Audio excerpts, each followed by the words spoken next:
Good evening, ladies and gentlemen. Hope you're having a wonderful night tonight. We are joined with Sonny, Puzikas, Lewis, and Josh of Students of Violence. So, how's everybody's night going tonight? Oh, did my audio cut out? Can you guys hear me? Uh-oh. 1 second. Uh-oh. Did it switch your guys' audio? Audio issues. Well, once we start, well, while they're getting that sorted out, guys, hope you're all having a wonderful night. We are going to be asking some questions and having a little bit of dialogue back and forth. We have reacted to some of Sonny Puzikas' videos in the past, so I think it's only fair to have them on, have a discussion about training, what's good, what's bad, so on and so forth, and, you know, some different perspective, let's say. And I think that is very fair and very kind for the you know, the sake of the 2A space, let's say. Now I can hear it. Are you guys on? Lewis, we got audio? Yeah, I can't hear nothing. Yeah. Nothing? You're cutting in and out on us, John. I don't know if you can hear us. Let me put in the private chat. Can you check your audio output real fast? Because it might be me, you never know. That's right. That's right. Lewis, I can hear you on the stream. Yeah, I can hear. I can't hear him, so that's the problem. Yeah. Well, yeah. Let me. I don't know why I didn't change anything. Hello, hello. Is this thing on? Hello, hello. No, still not on. It. You know, we can hear both sides. We can hear both sides. I can hear them. Let me see real fast. Louis. Focus. I'm just not getting anything from you. Let me leave and come right back. Okay, I'll be right back. Give me 1 second. Entertain the. I can hear it as Sonny's. Yeah, but it's from my phone. Oh. All right. Did that fix it? Yes.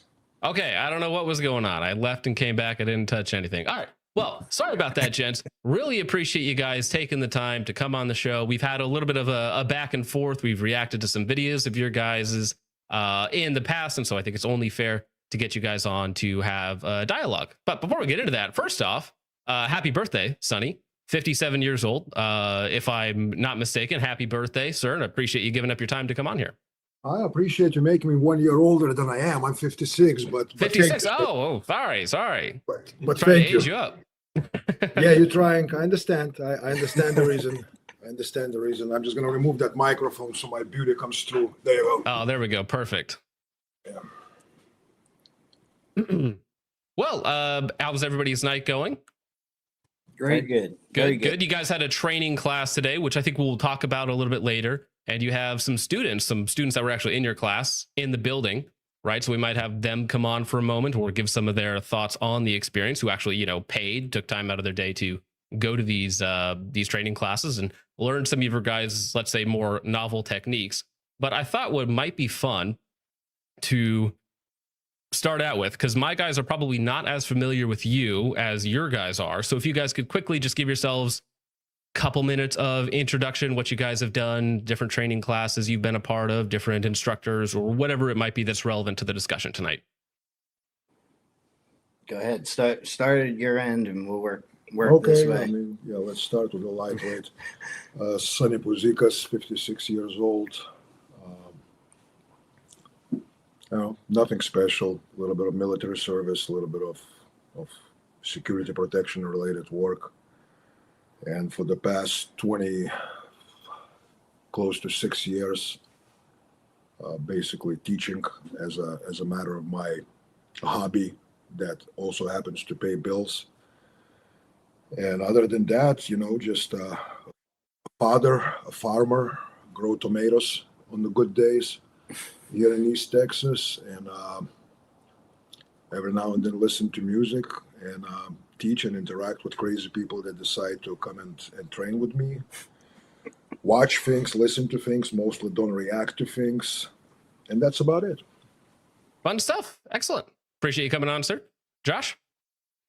So really my training kind of started, I graduated peace officer training 2016, studied Homeland Security and terrorism for a couple years, started getting into like the tactical stuff, like pistols, rifles, medical, shotguns.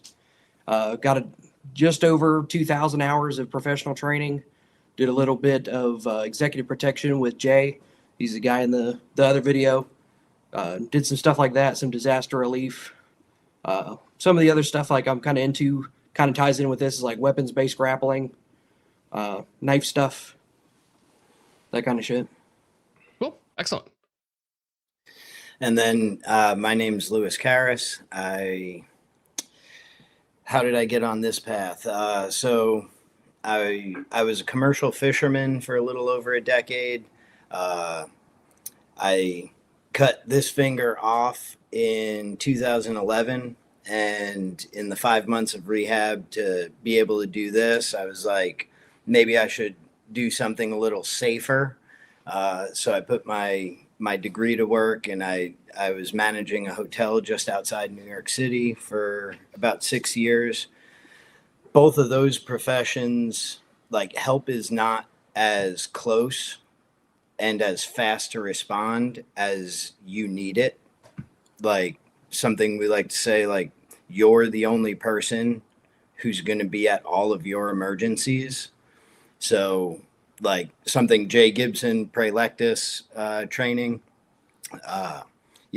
Trench didn't like his methodology, but something he likes to say is like, close your eyes, picture like the ultimate first responder. Like, what do they have with them? What are their skills? Like, what can they do? And then take steps every day to become that person. So in my other careers, I knew that there was a need for training. And so I sought out training. I ended up down at Tactical Response, took my first class there. It was a 5-day class. Got home from that and realized that, like, if you really want to be good at this stuff, when like chips are in the middle of the table, like, you got to go deep. So I reprioritized life, bought an Airstream, moved down to Tennessee. I thought it was going to be a year off from like the corporate world I was living in, but somewhere along the lines, James kind of grabbed me, put me under his wing. And so I studied under Jaeger on how to teach people this kind of stuff and to be better protectors of those that are around them. And then that led me to meeting Sonny. I don't know how many classes I've taken from, like, if you name an instructor, like, I've trained with him. Like, I've sat on Ken Hackathorn's couch in his living room before going out to run drills on the range he has in his backyard. Tons and tons of training. Close with the guys over at Green Line Tactical, so I've done a bunch of night vision training and helicopter shooting and all the cool guy stuff that you can do. 4-man CQB, all of that kind of stuff. Like, when you work for James Yeager, you get to take a lot of training for free. So I took full advantage of that. And the one dude who James always was like, you have to go train with him more, any class you can take, was Sonny, because his views were so different than anything else out there. It was kind of there was a personal conversation I won't get into too much with James, but the essence of it was, if you want to avoid indoctrination of what's current Common Core stuff, go talk to Sonny. So then that led me to moving down to Texas. So I moved down here in August and have been training a bunch under Sonny. And the three of us were like, let's start a new podcast, a new YouTube channel where we can take our thoughts on things and break things down the way we see them, right? Because a lot of the breakdown videos are kind of all through the same, like, kind of narrowed focus, whether it's law enforcement or military. And like, I'm a dude who wanted to be able to protect his family. That's why I train. So that's a totally different lens. Like, I'm not worried about my department being sued or anything like that. So long intro from this end of the table. Sorry. Oh yeah, no problem. Appreciate it. Well, how about a bit of a lightning round questionnaire for you guys? So now this is a joke question, but the chat makes me ask this question to everybody. It's, how would you feel if you didn't have breakfast today? We'll start from that side now. Of course, everybody got too used to Lewis's voice. I love it, and I love on one of the streams. By the way, Matt Pranka failed this question. I was just so you about know, to Matt say Pranka that failed this question. horribly. He said, "I'm not your target." Like, yeah, but if you were, but I know which gun to have. So Right? we're in Yeah. agreement on that. Hypotheticals might be difficult for some people. Yeah. Sorry. I would say, hypothetically, if I did not have breakfast this morning, I might feel hungry. Bam. Wow. All right. Already one up. Damn. Okay. Fine. I mean, that's the correct answer. So now, a more serious question. All right.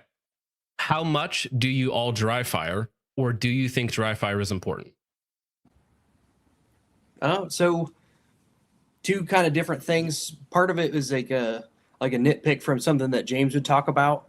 I do both, but like dry fire and dry practice. So like dry fire is when you actually click the trigger. I do quite a bit of that. I'm big into revolvers. I still do like a lot of striker fire stuff, cert pistol, that kind of work. But then also dry practice, like dry manipulations. So he kind of had a nitpick there where it's like, magazine changes, malfunction clearances, drawing in and out of the holster kind of thing. Like that was its own thing there, but I do quite a bit of both. Okay. And everybody thinks does anybody have a different opinion on whether or not it's important for the average person? Okay. Yeah, it's important. Now, more preferential, red dots on pistols, yes or no? So is it my turn? Yeah, go ahead. You start with Sonny. No. I mean, okay, let me quantify that. Bedside pistol, yes. What's facing towards my penis? No. Really? Okay. Just keeping it simple. No less failures. Is that the rationale for it? No, I'm 56, and I understand as you get older, the eyesight and all that changes. It's just for what I do, the amount of movement we do, and changes in elevation and all the other little displacement things, I do find that a red dot forces me to be more shooter, less fighter. It sucks me into it. I lose too much peripheral for what I teach, and I'm not any faster in that context with dots than I am with the irons on my pistol. So I try. I had red dots on my pistols actually from very early days of advent of red dots here in this country on the pistol. I still have the original slide from freaking Gabe Suarez. He had his own company. Still have that upper. And Lewis is my witness. I try in the classes. I do have very different vision in my both eyes due to some previous injuries. So for my carry, everyday carry, I do prefer irons. My bedside, both short and long guns, yes, they do have optics. Okay. Awesome. And do you think it's a bit of just a training, or do you think it's actually a biological impairment just with the different vision and the fact that you've trained so long on irons that, because I know like a lot of from the competition side of things, from the speed shooting side of things, right? Dots are a pretty objective advantage to a lot of those types of guys. And it is still an issue when people get sucked into their red dots. They're staring at that dot. They do lose that periphery, like you're saying. Do you think that's more of a training issue, or just something that I don't want to mess with that type of thing? No, I actually do want to mess. I do want to make it to where it becomes my thing, because I have no question whatsoever. As a pure shooting, a red dot gives you a huge advantage. huge advantage. There is no doubt about it. It's just the vantage point for what I do.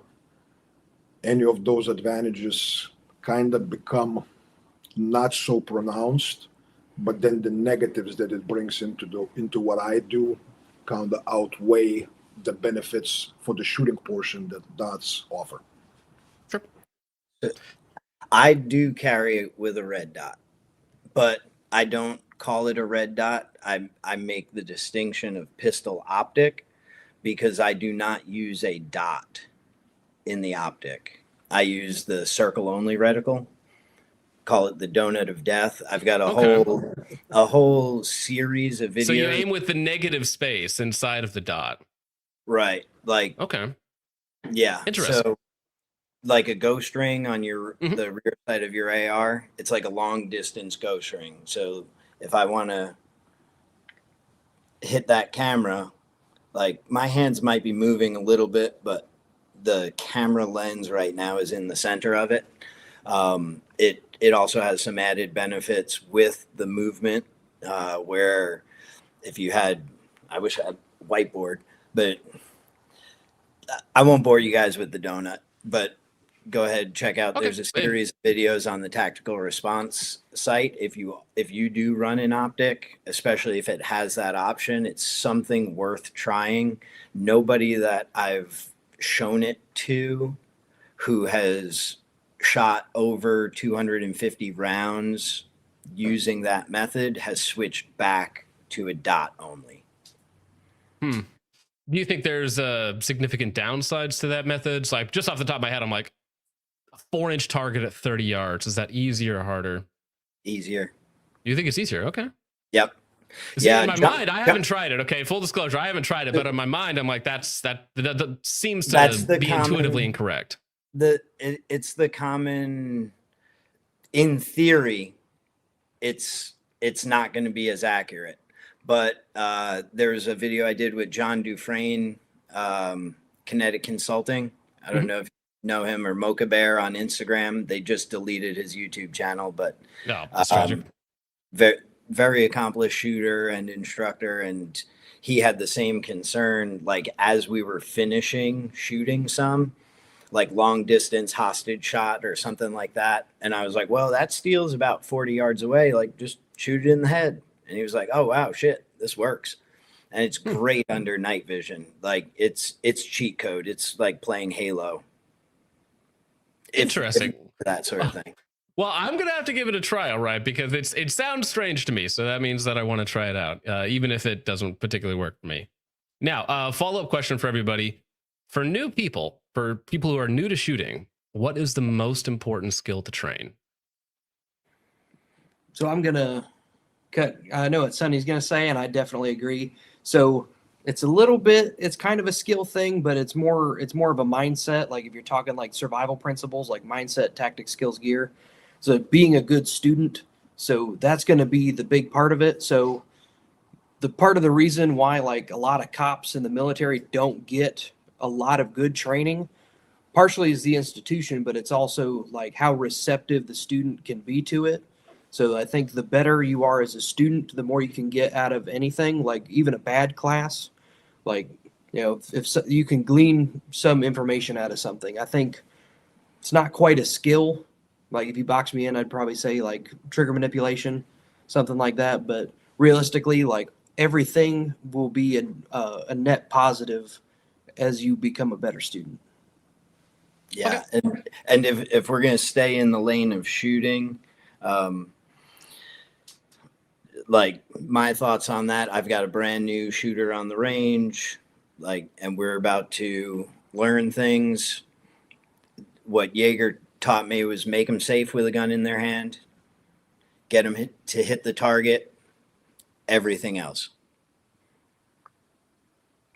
Fair enough. I cannot answer. I cannot really add anything to that. I am not a shooting instructor. I don't teach shooting. I teach fighting. Unfortunately, sometimes it happens to be with a gun in the hand. So I'm very open with my students. If you want to become better at shooting, you need to go see different people than me. I mean, I can shoot. I can hit the target. That's not a problem. Not at the level that your crowd does. I don't pretend that I'm, nowhere near the shooting proficiency that most of you guys are in the competition realm and performance shooting realm. That is not my goal. That is not my focus. So I really cannot tell you if I were to start teaching someone how to shoot, even my son, when he was failing in some drills, he was 15 at that point running some drills and he's like not doing so well. I sent him off to the side with Lewis for 30 minutes. He came back and he was like in the top 3 of the class as far as scoring, because believe it or not, we sometimes do scoring on our targets too. It's very different, but we do use some of the metrics that you guys use. Okay, interesting. Well, I appreciate those answers all around.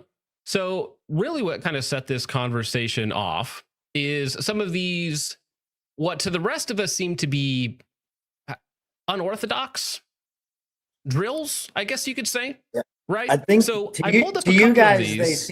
they seem dangerous and or crazy and or you can be honest. Well, so I want to go through them with you guys, actually, if you would humor me, and we can kind of explain what I'm seeing from the outside, do a cost benefit analysis, and then you guys can counterpoint or add whatever you feel like.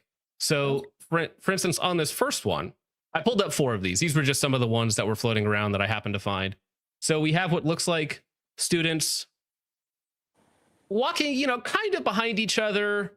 And then the other guy, he lifts his gun up as the other person's head kind of comes into the direct line of fire, right? As they're walking slowly, very controlled at a close distance around these barrels. So when I see something like this, to me, it does sketch me out a little bit because I don't know the competence level of the shooters that are in here. And they seem to be taking it very, very slow, which leads me to believe that they're less competent. That's kind of like my first intuition after it. And also having somebody who I may not know have a gun pointed at the back of my head doesn't make me feel all that comfortable, right? So for me, when I'm watching this looks strange. I don't understand what the benefit of it is, because from my perspective, I don't see any real training benefit. Like, I don't know what I'm practicing, because I can shoot and move and I can do that at a higher speed. I don't know necessarily what doing it very slow with another person like right next to me, like what does that skill translate to, or what's the possible goal of this exercise? All right, so I guess I'll start with this, although it's not my exercise. This exercise is not crazy enough for me. I think it needs to be a little bit crazier. This is just to humor many viewers that I see here in the comments, and I'm assuming, John, I'm just asking you a question. We're leaving the comments out of the game here, right? Yes, I pulled the comments off my screen because they were distracting to me, so I got rid of them. Yeah, they are entertaining. I have to tell you. You have yeah, my audience is known for being aggressive to anybody that's on the show. So if you read mean comments, there's a lot of mean comments, and so I have them off my screen. They're funny, man. If they start losing competitions, they really have a job to be like a stand-up comedians. They're pretty fucking good. Yeah, so, I'll tell them to quit their day job. Yeah, excellent. So, all right. I think in the way you formulated your question, actually, I think partially it already gives you an answer. We're not looking at the same metrics. And the metrics that practical shooters, competition shooters, performance shooters are looking, and I'm going to use that word in your comment section, will blow the fuck up, which is fine. But this is discussion between us, so I'm going to kind of block it out and so forth. I think your metrics in the context of what we do are very, very limited. Your metrics are strictly performing the shot, hitting where it needs to be, doing it as fast as possible with as many bullets as needed, or prescribed in specific drill or competition or whatnot. And it's very objective metric. Your metric is not a lie. Your metric is factual. Get it? Time. Again, I know in the comments is going to be, what is he, a fucking philosopher? Yes, part-time I'm a philosopher. So if someone wants to come study some philosophy, whether it's Jesus, Aristotle, or Seneca, by any means, I'm not cheap, but we can talk about it. So, time. you guys measure time on the timer. Okay, I refer to that as a linear time, and it's a one-way time. It's objective. Okay, the time is relative and it's variable. You know the saying, you heard the saying that 1 hour in the company of the most beautiful lady seems like a minute, and 1 second of your finger of the hot stove, or well, you're not going to have reaction to that. But if I were, hypothetically speaking, to build a torture chamber on the model of gulag camps, and you spend 60 minutes in my torture chamber, you would think that you've been there for 3 fucking years. So that's more like a relative time, and it's a perceptual time. I know, again, what the dude's going to say in comments. I'm really not going to bother with that. We're having a conversation here, and I appreciate the chance. So I think our metrics are not the same. And then there is something that is obscure. And to explain to you in the basic terms, it's best felt and experienced, but there is a difference between consequence and mistake. There is a difference between consequence and mistake. I know in some of your competitions you have targets that swing and move and you have to hit them. I know you have the white targets that are considered no-shoot targets. When one of your guys hits that white target, right, it's a piece of paper. If I replace that white piece of paper with your sister, I submit to you there is something that is very obscure has changed. And that Depends how much I like my sister, right? I mean, well, I have a couple sisters, so depending on which one it is, you never know. Okay, the one that you really like. Okay, fine, fair. Yeah. And, and to push it further into this, because I saw in some questions, they go like, would they do this drill with their kid or wife? I happen to like both my kids, all 3 of my kids and my wife, and I've done it both ways. I stood next to the target with my wife shooting at it, and vice versa. And, when the comment is made, well, what are they working on working so slowly? They're getting familiar with the feeling of very, very heavy consequence and understanding how their whole system reacts to it and what are the results if you're not in control of it. Calmness is a skill, John. Calmness is a skill. It's not some kind of feeling. It's not a fucking, your chosen identity for the day. I'm going to be calm. You can pretend you can do cosplay and all you want. You can lay on the couch and develop a perfect freestyle stroke. It's different when they throw you in the water. You're not going to become a swimmer on the couch. You're going to have a perfect stroke. You're not going to become swimmer in the water. And when the water changes, whether it's waves, whether it's temperature or whatnot, these variables cannot be experienced in isolated environment.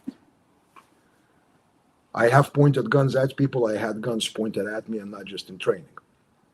And again, I don't care what they say in the comments or elsewhere. I'm too old to care about this shit. There is something intangible inside of you when you have a gun pointed at you or in your direction. And there's something intangible but very real when you do that to another person. Not having familiarity with it and just thinking that because I put the paper and I put the picture on it of the person, it's the same as aiming at the person, that's very much misinformed opinion. Mm-hmm. Because you can practice all you want catching the rope and going like, I'm practicing to catch a living, rattlesnake. I submit to you something in your body, in your heart, in your mind, in your breathing will change when instead of the rope here on the table, it's a living rattlesnake, and now it's your job with your bare hands to grab it before it does something to you. Would you agree with that? That there's a difference psychologically? Yeah, of course. Yeah. Now, in this case, though, so what you're building the case for, it's what, a inoculation to stress, you're adding in some additional variables, or you're actually practicing with what's the right word for it? I'm searching for a term here. Okay, stakes. So you're adding stakes, right? Okay, And so it's essentially like what you're trying to add a fear factor, a adrenaline. No, You're trying to no. make it more real. Is that correct? It's not a fear factor. It's not about making it more real. You cannot make it real. People say you're going to fight like you trained for once. It's a lie. You cannot duplicate the actual fight. Right. Now, can you take certain metrics and get it closer within relatively well controlled and reasonably safe parameters? I believe you can. You know, a lot of people have this misconception that this is brand new shooters that bought their first gun yesterday and we're putting them into this. No, a lot of these guys been doing and handling firearms and doing whatever other violence related training, some of them for years, some of them shorter, some of them for decades. Okay. And we had guys that been shooting for 20 years and they were literally shaking because one small factor change. They can shoot very, very quickly, switching past that white paper.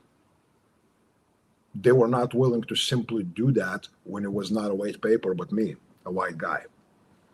I'm mostly white, above the waist. Yeah. So, you know, this is not a fear inoculation.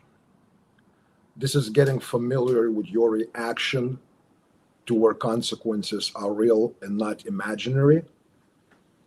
This has nothing to do with like, oh, I wanted to scare him, I wanted to increase the stress. I cannot duplicate the stress of real violence without it being real violence. At that point, training is unsafe. At that point, many students are not coming back and so forth and so forth. These are not, you know, these are people that have jobs, they're not sponsored, they have families, they have kids to feed, on and on and on. And some of them don't want to go all the way, you know, into dark places. They just want to become a little bit more competent. They don't want to lose that precious second or lose their shit or get into tunnel vision when shit became real. And we give them a relatively safe way to experience that on the range. Those parameters and those drills are pretty strict. What's missing out of context, explanations are quite prolonged. People repeat all the instructions in every step, what to do, what not to do. If this happens, this is what happens. On cameras, you don't see, but in the drills that we run, that a little bit riskier than what you see in this video, with each shooter, when he runs the drill, there's a controller, which is another instructor running right next to him, in case something were to go wrong. Now, I have a simple question for you, John, if you can answer it for me. Mm-hmm. How many people you aware of that have hurt themselves holstering their pistols, taking their pistols out of their holsters? And how many people, and I know what's going to happen in the comments, how many people you know that have been shot in a designed downrange drill, besides the person that I've injured 13 years, 1 month, and 2 days ago? Personally, I don't have anyone in my life that has ever injured themselves or someone else while holstering a firearm. Do you know? I've heard of people doing it, and I've seen people doing that as well. As far as Does it ever? downrange, Have you ever heard of it happening at a competition? I've seen videos of people reholstering at a competition and shooting themselves. So Yeah. even at a place where guns are predominantly unloaded, people are shooting themselves. Yet in 26 years that drills like that have been run at Tactical Response, and in all of Sonny's time training, and I don't know when Ken Hackathorn started running the snake drill, but my guess would be somewhere around 40 to 50 years ago. No students ever been shot in a downrange drill. Right, but I think we're talking about very different numbers. For instance, a year we probably have 200,000-300,000 shooters at a competition, and if four of them shoot themselves. So if we extrapolate and we adjust for population and multiply it out, multiply the zero that have been shot doing downrange drills by whatever number you need to equal that number of students to people in competitions. And it's still safer to do a drill like this than it is to go to a competition. Well, let's talk about safety. So I want to keep on that thread. So I think there's a bit of a category error there, because one of these is a classroom setting.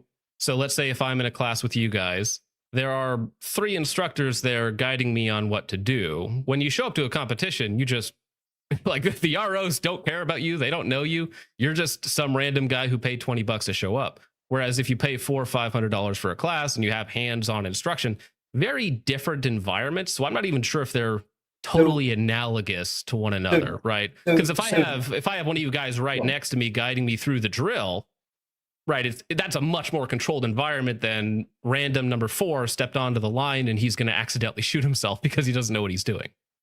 Well, the ratio of RSO to people with loaded guns on the range at a competition is a 1-to-1 ratio. So, right, but they're not giving instruction or anything else like that. Well, yes, it is a very controlled environment, but they're just standing there, right? They're not actually teaching you or instructing you. They don't know you. You're just a guy who happened to be in their squad that night. Fair, right. But their job is range safety officer. They are supposed to prevent anything unsafe. Well, the quality of the range safety officer versus, again, the quality of the trainer in this case, I would expect to be very high because I'm paying you guys a lot of money to do this, right? The volunteer RSO who's hungover on a Friday night, he probably doesn't care at all, right? So I'm just like, there are good and bad RSOs out there, but yeah, the trainer should be much more interested. Well, you can make anything more or less dangerous, but sticking to the realm of training, do you guys think that this training does add additional dangers to, say, I don't know, generic skills and drills where you're shooting at a paper target the entire time, nobody goes downrange? Do you think it's more or less dangerous? So my disagreement with that is also based on some of the comments that I've seen people have. They're like, why can't this be done with sims? Why can't this be done with blue guns? Why not run this dry? Well, some of these classes do have dry runs. Some of these you can run it without firing any shots. But so some of the training that I have done, so I went to an event hosted by Andy Stanford where we were doing a lot of like instructor stuff. So it was like, cognitive based instruction and then how the mind works with some of these things, differences in like the virtual reality and stuff. Your brain can tell the difference. So if you did a stage walkthrough with the meat pistol or the blue gun and you do the thing, now you strap on a loaded gun, it's going to be different. Just the same as if it's a piece of paper downrange versus a person standing there. If it's just a piece of paper, if you aren't truly visualizing that as another person, or if it is a real person, there's going to be different consequences there. So your brain can always tell the difference. Like, it's very hard to outsmart the human mind. So if you're having an unloaded gun, or if it's a blue gun, you're going to do stuff that you wouldn't do with a loaded gun because your brain can tell or thinks it can tell the difference. Like the people who get shot with an unloaded gun are the people who think they tricked their brain and then they light a round off into themselves. Like you have heard of that, right? Like people shoot themselves cleaning a gun or it. I have seen many people win Darwin Awards by thinking their gun was clear and, doing stupid things. Many hood doctors have been injured by an uncleared firearm. Because they treated it with a lack of respect because they thought it was cleared. So if you keep the guns loaded and you treat them with the respect they deserve, stuff like that doesn't happen. Now, to answer, John, is there a risk? Well, more risk. I want to be clear on that. I want to press on that. Do you think there's more risk or less risk with some of these other variables? I think risk level is the same. I actually think because of increased attentiveness due to understanding the gravity of possible consequences, people actually act more involved. They don't allow any brain farts, not just when they press the trigger, but when they move, where is the orientation of the muzzle, all the other factors. Yeah, I think actually a risk factor does not change. Attentiveness of a participant in that drill increases significantly. Then I know I've been in classes where I'm standing on a line with a bunch of people and let's say we're going to run 3 to the heart and 2 to the head or something like that. And the call goes out to go and there's like a little bit, we're dudes. There's a competitive thing. Like, I want to be the first person done, right? Or have the tightest group or whatever it is. I have thoughts in my mind going on. Like, those things are not present once the consequence becomes real. Your ability to focus on what needs to be accomplished and doing it correctly just skyrockets. It takes center stage. Right. So you say the consequences are higher, are real, but you think the safety factor is the same. Yeah. Yeah. So, are you familiar with John Farnham? No, sir. So he runs a company, Defense Training International. So he was like the first traveling firearms instructor. So like he's been doing it for a long time. He was like a Marine Corps ninja in Vietnam doing stuff, and then teaching here. So his philosophy, which I've been through the instructor process for him. So nothing that you could be doing with a gun is going to be safe, especially in the mindset of defending yourself. Like even performance shooting, if you use a loaded gun, there is a potential for danger. So true safety is an illusion. So what it comes down to is the attentiveness of the staff and of the students primarily. So I've been in to name a couple of companies like Warrior Poet Society, Super Dave, Combat Speed LLC. A bunch of these guys do downrange drills, whether they see it a certain way or not. The way that it gets put to you is that if we're downrange and you were to turn 2 feet to the left and shoot the person standing downrange, that's not an accident. That's a murder. So if someone is not confident in their skills enough to do that, so many of these, like the drills that we do here, you're allowed to not participate if you so choose. But if you choose to participate and were to do that, if you are unsafe enough that you're going to have a 200 MOA flinch over to the guy standing there, you're just as unsafe on a firing line with 180 degrees if you're going to accidentally point your gun where you're not looking or bend over with the muzzle. Those kinds of things, like, it really comes down to the student and then by extension the people hosting the class. But anything that has to do with loaded guns, knives, martial arts, there's an inherent danger or risk, but that can never truly be mitigated. So I would argue that the content of the student's education and their responsibility and attentiveness is going to be the determining factor. Like, Yeah. And people throw out there the, like, what about the bee sting? Like, what if he gets stung by a bee?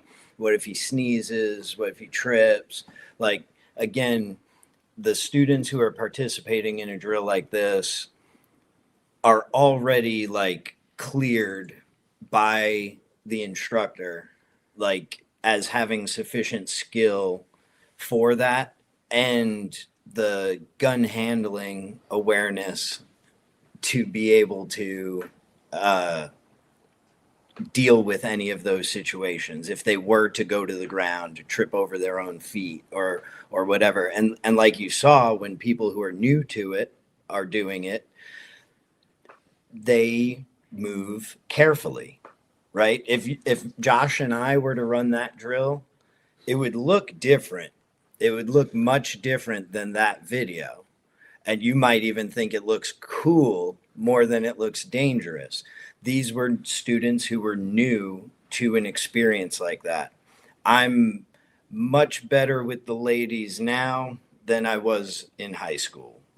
It's crawl, walk, run, Well, so there was a lot there. I do want to touch on the mitigation of safety. So we all agree that life is unsafe, right? So, but we want to mitigate it as much as possible. Guns are unsafe, cars are unsafe, all that sort of stuff, right? You're never going to truly get down to totally perfect safety. And if you want that, you're going to lock yourself in a vault somewhere and never move and have your water delivered by, somebody else on DoorDash or something, right? Never going to leave your house. But if I see, we all agree cars are dangerous, but if I see two guys doing wheelies in a Walmart parking lot, while I'm not personally scared of that, I look over there and I'm like, oh, those two are retards, right? Like, I don't see the benefit of doing that. they're adding an unsafe level of safety, right? So we all agree that cars are dangerous, but you can modify a drill, you can modify, whatever the speed is of your car or whatnot to make it completely unsafe and irrational and have no real benefit.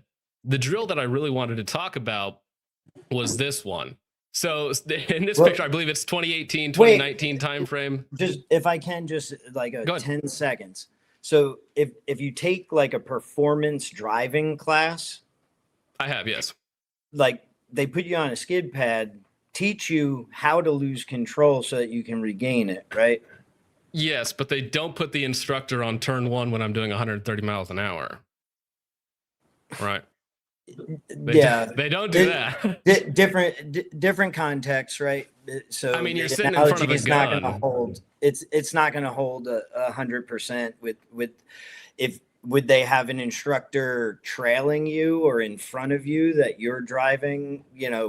They might put multiple students on the track if there's an instructor in your car and an instructor in the car to your rear.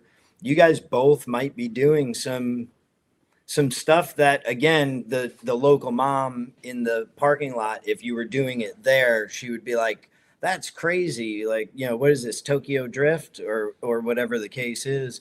But the pushing in a controlled area is not necessarily bringing with it extra danger just because that danger is perceived by someone who doesn't understand or who hasn't been through it. Well, walk me through that part of it specifically. So for the people who haven't seen this drill, I think this is 2018, 2019. Gentleman with an AK is shooting at that center target while two gentlemen gently push him left and right as Sonny's standing there like 3 feet off to the left, right? Yeah. So to me, this seems very analogous to, instead of the teacher being in the car with you or in a trail car or in a lead car, like showing you around the track, him standing on turn one, like, just don't hit me, you'll be fine, I'm not in the racing line. That's right. It's like, you can do that, and sure, you shouldn't hit him. You should be able to complete this without any issue, but it seems to be adding an unsafe level. I don't get the purpose of it, right? If I do a cost benefit analysis of this, I'm like, I shot really slowly while getting jostled back and forth, and there was a teacher up there who I definitely don't want to shoot, but if I'm getting pushed, I trip, I slip, something, and people are actually pushing me in this drill, right? And I was like, Sonny, I don't want something bad to happen here, right? So I just don't get the benefit that I'm getting out of this drill, right? Okay, right. So you're saying, on the skid pad, by the way, there was a time when I taught at Bill Scott Raceway for a little bit. So when I was younger, I loved speed, but I'm old now. So anyway, back to this. If this gentleman who's walking there with a rifle was a car, he's driving around that skid pad at about 7 miles per hour.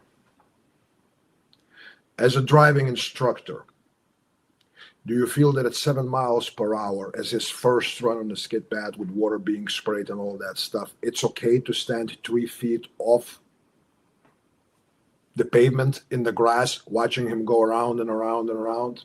Does the driver have a gun pointed at me in this example? No. This is full. This is would be fine. This is putting a false metric into it. Because right, but one of them does have a gun, though. That's the difference, right? It's like the analogy, like, because again, all he has to do here, you're about what looks like starting about 10 yards away. It's only a couple degree deflection before that muzzle is pointed to you, basically. So again, to me, and that bullet is still moving at 2,300 feet per second. Regardless, there is no slow-mo bullet out of that. You're not using safety rounds or whatever it is. So that's the difference there, right? Is that the danger with the gun is always at maximum, right? Whereas a car, like 2 miles an hour, like he could almost run you over without a problem, right? You could sidestep him, But with this, it's like that bullet is always going that speed. Yeah. Go ahead. I think Sonny was using the 7 mile an hour as an attempted analogy on the skill level of that particular shooter. That particular shooter had a very specific question. He asked me a question. By the way, John, let me just introduce a little moment into this. a lot of dudes look at these drills and they go like, oh, so this is how they train, right? This is done. Every student goes through these drills and they do that every class or 3 times a day or whatnot. Most of the time, it's not the case. In that specific class, this gentleman who's working with AK, he's the only one who did that.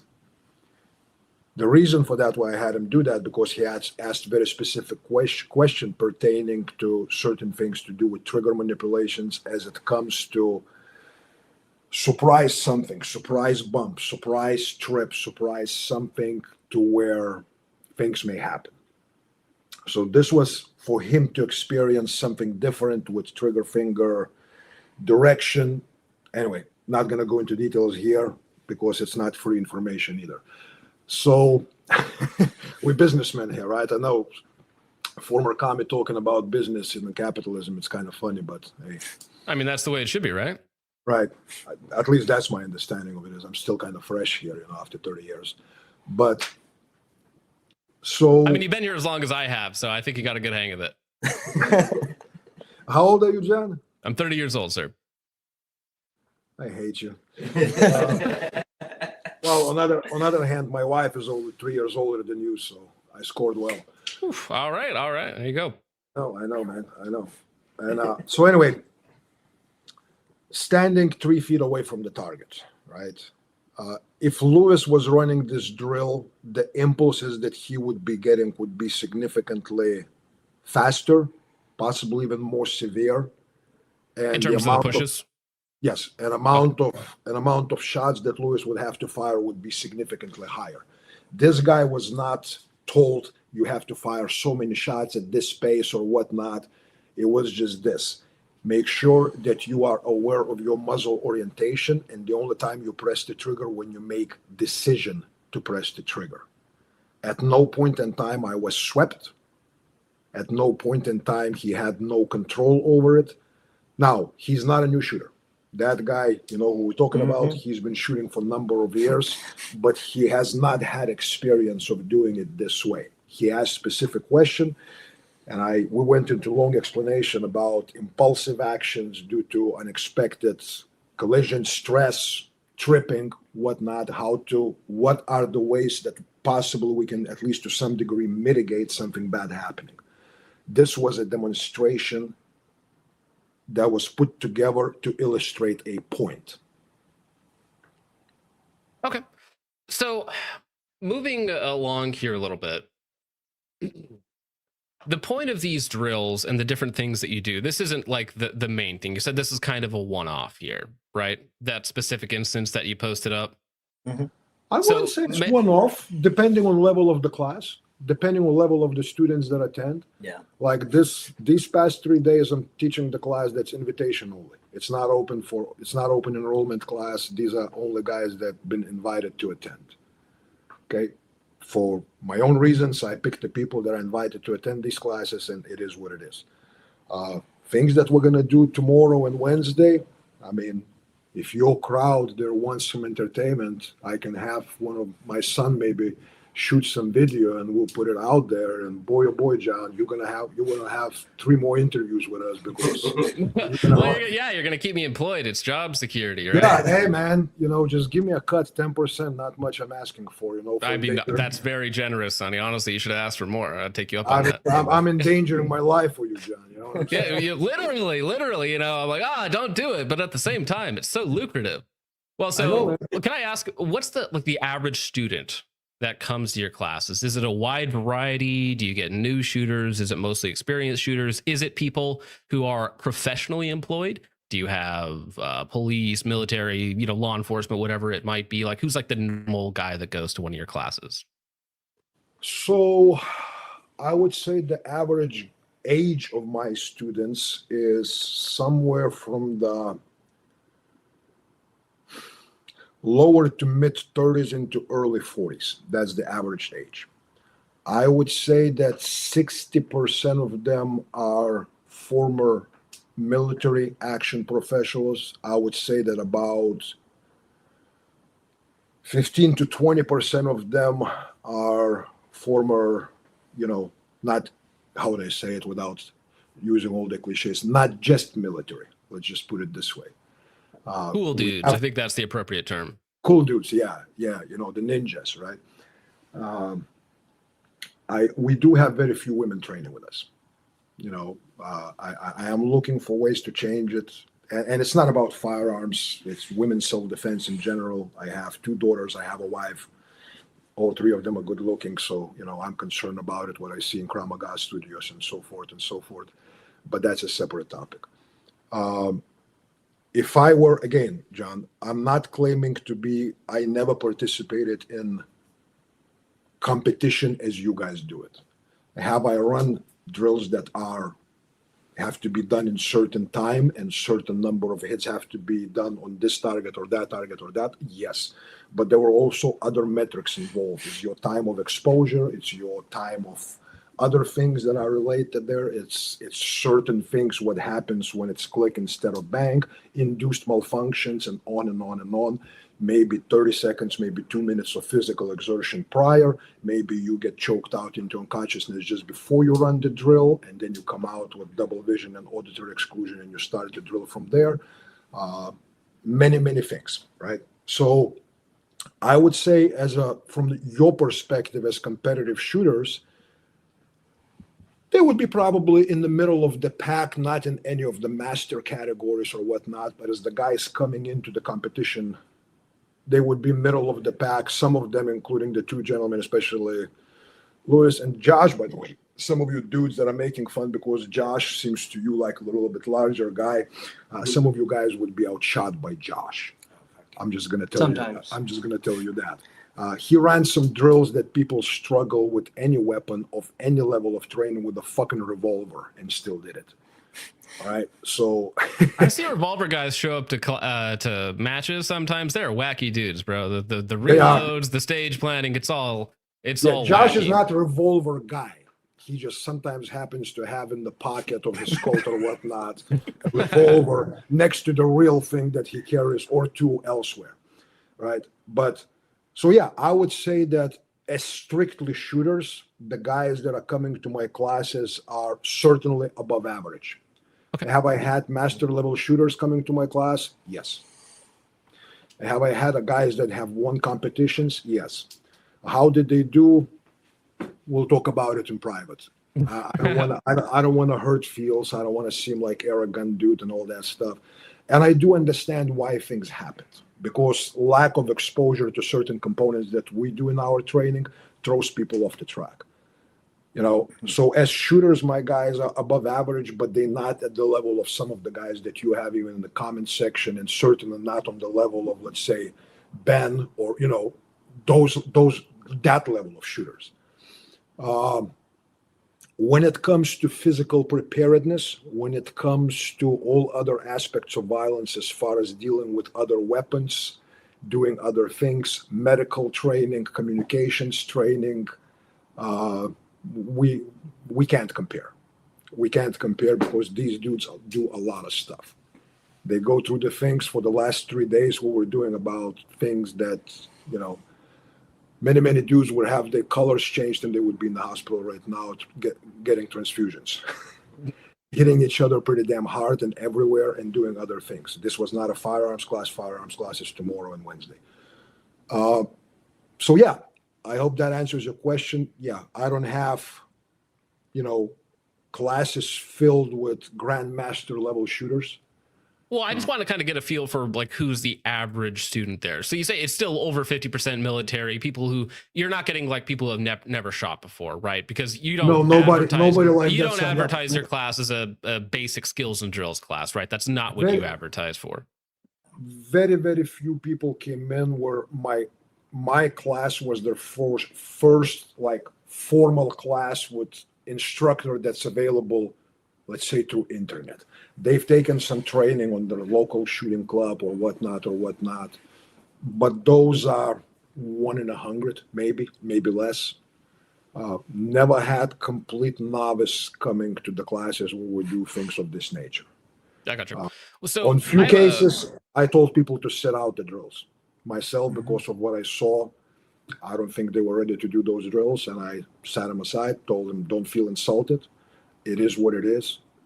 You don't have what it takes yet. We'll work on it. So I have a question about this. So you talk about fighting that happens to be done with a gun, or unfortunately done with a gun, right? So you're more of a fighter, not necessarily a shooter, right? That's not how you advertise your classes. So I've heard it from a lot of professionals, Matt Prank and a few other guys that are in this sort of sphere of being former cool dudes, training cool dudes, that the hard skills are the hard part, and they're that underlying like base level. So just for reference here, let's take a hypothetical. If I take a GM level shooter who has like truly perfected shooting basics, right? And I have him run an unknown course versus somebody who has like some other skills maybe, but is a much lower level shooter. The person who has the higher level shooting, do you think that he has a higher chance of having a positive outcome? Or do you think that that's secondary? Because it seems from what I've seen that you guys put that on a lower.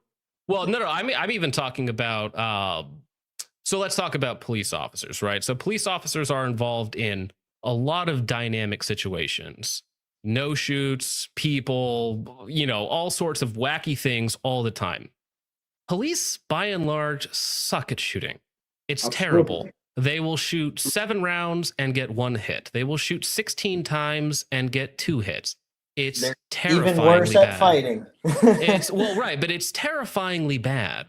So from my perspective, it's like, well, how do we get these guys to actually do the thing better? It's, well, just be better at the thing, right? So we need to improve those hard skills up into a level to where they can just execute it on demand. I right? don't think, Because like they don't even have the fundamental skills to execute, regardless of if they have the mindset or they're you know, they've had exposure to the stress over and over again. They've had exposure to these dynamic situations, but without the base skills, there's nothing coming to save them, right? They don't magically get that competency to do a 30-yard no-shoot target on moving targets with people in the foreground and background, right? That doesn't just magically appear out of the ether. That's done out of thousands of hours of dry fire, thousands of hours of range work, right? Everything else can also be practiced, of course, as well. But if those hard skills aren't there in the first place to actually execute on demand, like the stress inoculation, the specialized training, the more nuanced training that you guys do, does that have a place if they can't simply execute the task at hand? All right. Because I've been talking so much, I'm going to have to go get some vodka or water. So before I pass on the microphone to these two fine gentlemen, I'm going to say something and I'm going to walk out for a few minutes. You know, old men also have smaller bladders, so I have to take care of business. So if this is the only metric that we're looking at, I'll be very honest. I would like to take a class with someone of the caliber of Ben Stoker, if that was the only thing that I'm concerned with.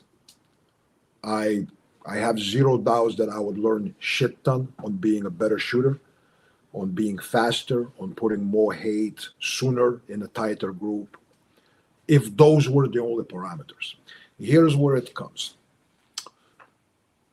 How much of yourself and for how long was visible before you started pressing the trigger? If you only saving the time and introducing accuracy, and due to that accuracy and time, that's your main driving focus, that's your goal, to be fast and accurate and squeeze it as much as possible. In order for you to do that, you have to sacrifice certain parameters. There's going to be more exposure, there's going to be timing issues, how you walk, how you run into there, and you know, many other factors. I would like to sit down like one-on-one, not necessarily any kind of internet popularity shit, and have a beer or 3 with people of that caliber, whether it's Matt Prank or Ben Stoker or whatnot, and actually shoot shit about it and go like, how does that converge together? We're not interested in winning matches. This does not mean that we think that matches is bullshit. Yeah, from our perspective in our circles, we kind of go like, from what we're interested in, what those guys do does not really apply, because the dude is in the fucking doorway, he's open, he does 6 steps before he stops, and he's worried about how quickly he presses the trigger, while I could have taken 2 days of teaching him how to move well, and he would have stopped in 1 step with a much better posture and less exposure, and then did his magic with the trigger. So our focus is different, and we have metrics that you guys don't because you're not worried about it.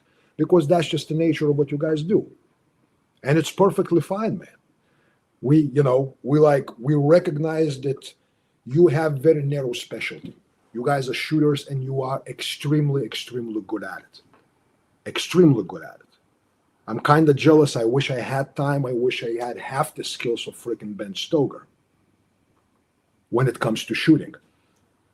When that dude downrange is not behind translucent wall, when he can be hiding behind something, when he's moving, and I don't know if he's by himself or there's more. I don't know if that dude was making noise, there's shoot or no shoot target. I have to introduce a lot of other variables that either buy me time or change my elevations, or there is a beat change in my movement where he cannot just easily track me. I have to worry about a lot of other things. If I was sponsored or I hit the lottery, shit, I'd be at Stoker's class probably once a month to become better at shooting. And now together with my movement and in what I do, the way I move, the way I approach the corners and all that stuff, I would become fucking unbeatable ninja. Does that make sense, John? Well, so I tried to take it away from the realm of competition and into police officers specifically, right? So talking specifically about people who are in these dynamic engagements, who are in these dynamic scenarios, right? With not just on the flat range, right? So they're dealing with all these different people, all these different walks of life, but they physically lack the hard skills to actually execute on what they want to do, right? I mean, police officers, they pass a qual and then they're done, right? And it's So like, that's kind of worthless. So that, but they did. I agree with you. It's worthless, and it's a shame that the training that police officers get around the country, like one of our good buddies, probably the one who posted that AK video from the class he was in with Sonny, Jerry Nuss. He was in charge of a training program for a police department, and when he proposed one of the drills or one of the things he wanted to add to the qual was them pulling up with the cruiser, getting the rifle or shotgun out of the cruiser and hitting a piece of steel, at 25 yards. And he was told that could not be run in training or a qual because it was too dangerous. Like, so I think we're right. in The thing you're actually going to do in real agreement. life is too dangerous. Yeah. Exactly. The thing you're going to do in real life, we would agree you should practice. Yes, right. Using your tools, but I wouldn't put three civilians in front of that steel plate and be like, time your shot, bro. Like, I wouldn't do that. Why not? I think the first time shooting. Like, that legitimate question, because this is something I have a disconnect with. Okay. Like, we've just agreed that practicing something similar to what you might deal with. So first of all, police officers probably have to shoot less people if they could fight, right? They'd be able to put that. I don't know about that, but I mean, I could intuit that. Yeah. Like when you see some cops who have like some BJJ or some kind of hand-to-hand skills versus like the cop that's getting his ass kicked by a girl in the hotel parking lot, and she's like wrapping his microphone cord around his neck and he has to shoot her. Like, so one, they would probably have to shoot less if they had some more fighting skills. Two, once they do go to shooting, like you said, the only shooting they've ever done is like on the qual at whatever yardage in the lane in an indoor range, or maybe out in the open, like very, very dissociated from what they're going to see and what they're going to have to actually deal with. Like, we can laugh about it, how ridiculous it is that this police department wouldn't let an officer pull a car on the range, grab the rifle that they're paid to take out of the car, take it out, and hit that piece of steel. Like, we can agree totally that that's absolutely asinine. I would argue that not having them shoot past an innocent person to hit what they need to hit is as asinine. I have a bit of a disconnect because I do actually see other countries have this style of training where they put real people in between you and your target. I have a couple kind of silly videos pulled up that maybe you guys want to take a look at, and Sure. Maybe you guys will even think this is way too far. But so in the context of the qual, though, right? I want to make sure that the guy can even do the thing before he's allowed on the force, right? Because if you can't pass this, the consequences of not passing a qual should be like, sorry, you need to like remedial train yourself and then come back. But if you add, real people into a qual, it's like, oh yeah, you failed, and here's a murder charge, right? So little different consequences for that. I'm with you. I think police officers should be trained way past whatever quals they have now, and like they should be doing stuff that like we would be looking at like, oh man, glad I don't have to do that. Yeah, glad I don't have to do that. That looks scary. Oh my, there's 37 people in front of and behind. Like, I mean, because they really do have to deal with some shit. And then you get, the NYPD steps on a subway car and the two cops shoot each other because or bystanders. Like there was that UPS robbery on a highway, and they shot like 10 people and not the subject, just bypassing through the UPS truck or whatever it happened to be in that situation. Yeah. Right? So agreed, their training sucks. It's a tough nut to crack. I think it would 100%. I would say that some exposure to something other than a sterile range where they shoot that bowling pin for the qual would like help. But that should be like post hard skills, right? So this is for people who have made it, who are in this, who are actually doing the job, right? So I see a lot of like in some of these earlier videos, we see like really what appears to be, I don't know these people, but they appear to be very low skill shooters doing these drills. And in that case, I'm like, you haven't like earned the right basically to do these, if that makes sense. John, show the video, and we'll continue after that. That you said you have some silly video. Oh, like this one. I do have some. No, not this one. Not this one. So because like those two dudes would do a build drill. Have you guys ever seen this? Yeah, of course. Yes, of course. Yeah. Okay. Well, so this one's wild to me. This one, I'm like, what are these guys even thinking? Right. So this is, I believe, Brazil, some South American police force. It is Brazil. And okay, yeah, I'll only make it a little bit bigger for you guys. And I see them doing a decent job of getting their rounds in what their department is calling an okay hit area, right? Like I see them accomplishing the task. Now, from competition perspective, they absolutely suck because their grouping is fucking terrible, and a lot of Charlies. Back in a certain foreign country, I asked the question of one of my command officers. I said, he was carrying a suppressed Stechkin 9x18. And I go like, dude, that's such a, inadequate caliber. And obviously it was conversation in Russian language. And the dude said, none of them mujahideen I shot complained about it. Right. He goes, I put enough of them fast enough where they belong. Nobody complained. So, when you say, do they have to learn the hard skill before they do this higher risk, some people will say, or, unnecessary risk introduced into a drill?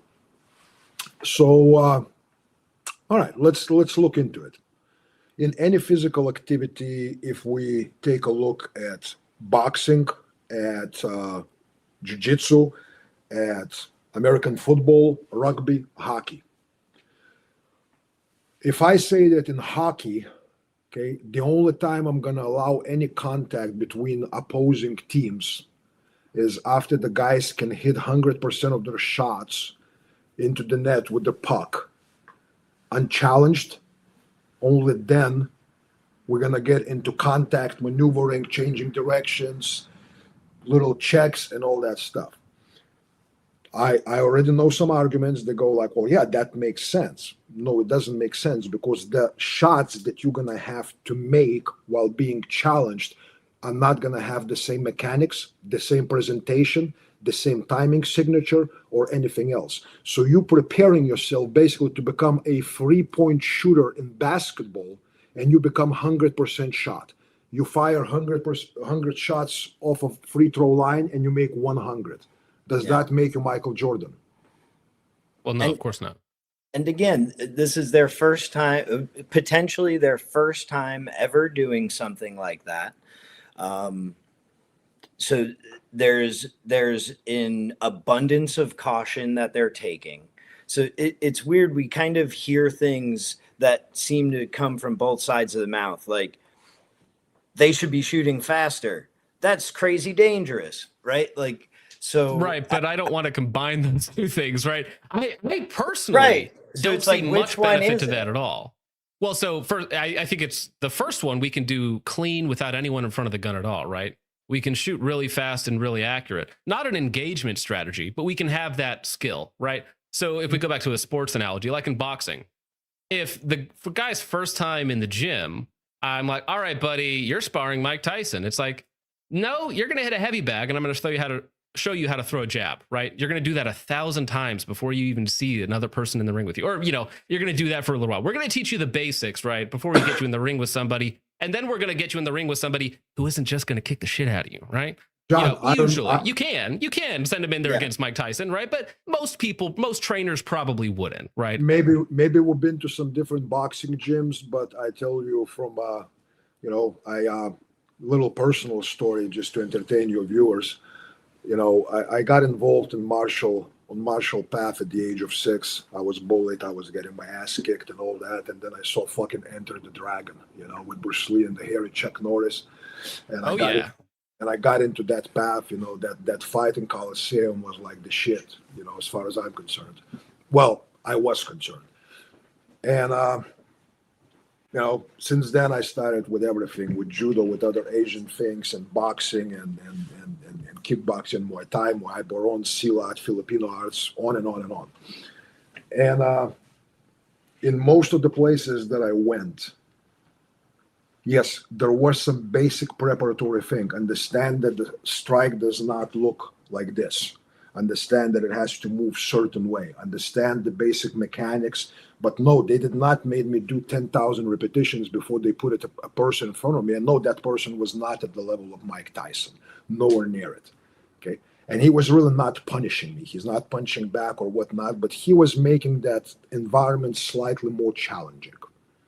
There was a little bit more saturation of space. I was not in the open air in front of the punching bag without any saturation, because that started a problem-solving process while you performing a task, not as a two separate things. Because if I'm only taught to perform the task in the operating room kind of clean environment, and I absolutely perfect that hard skill, absolutely perfect.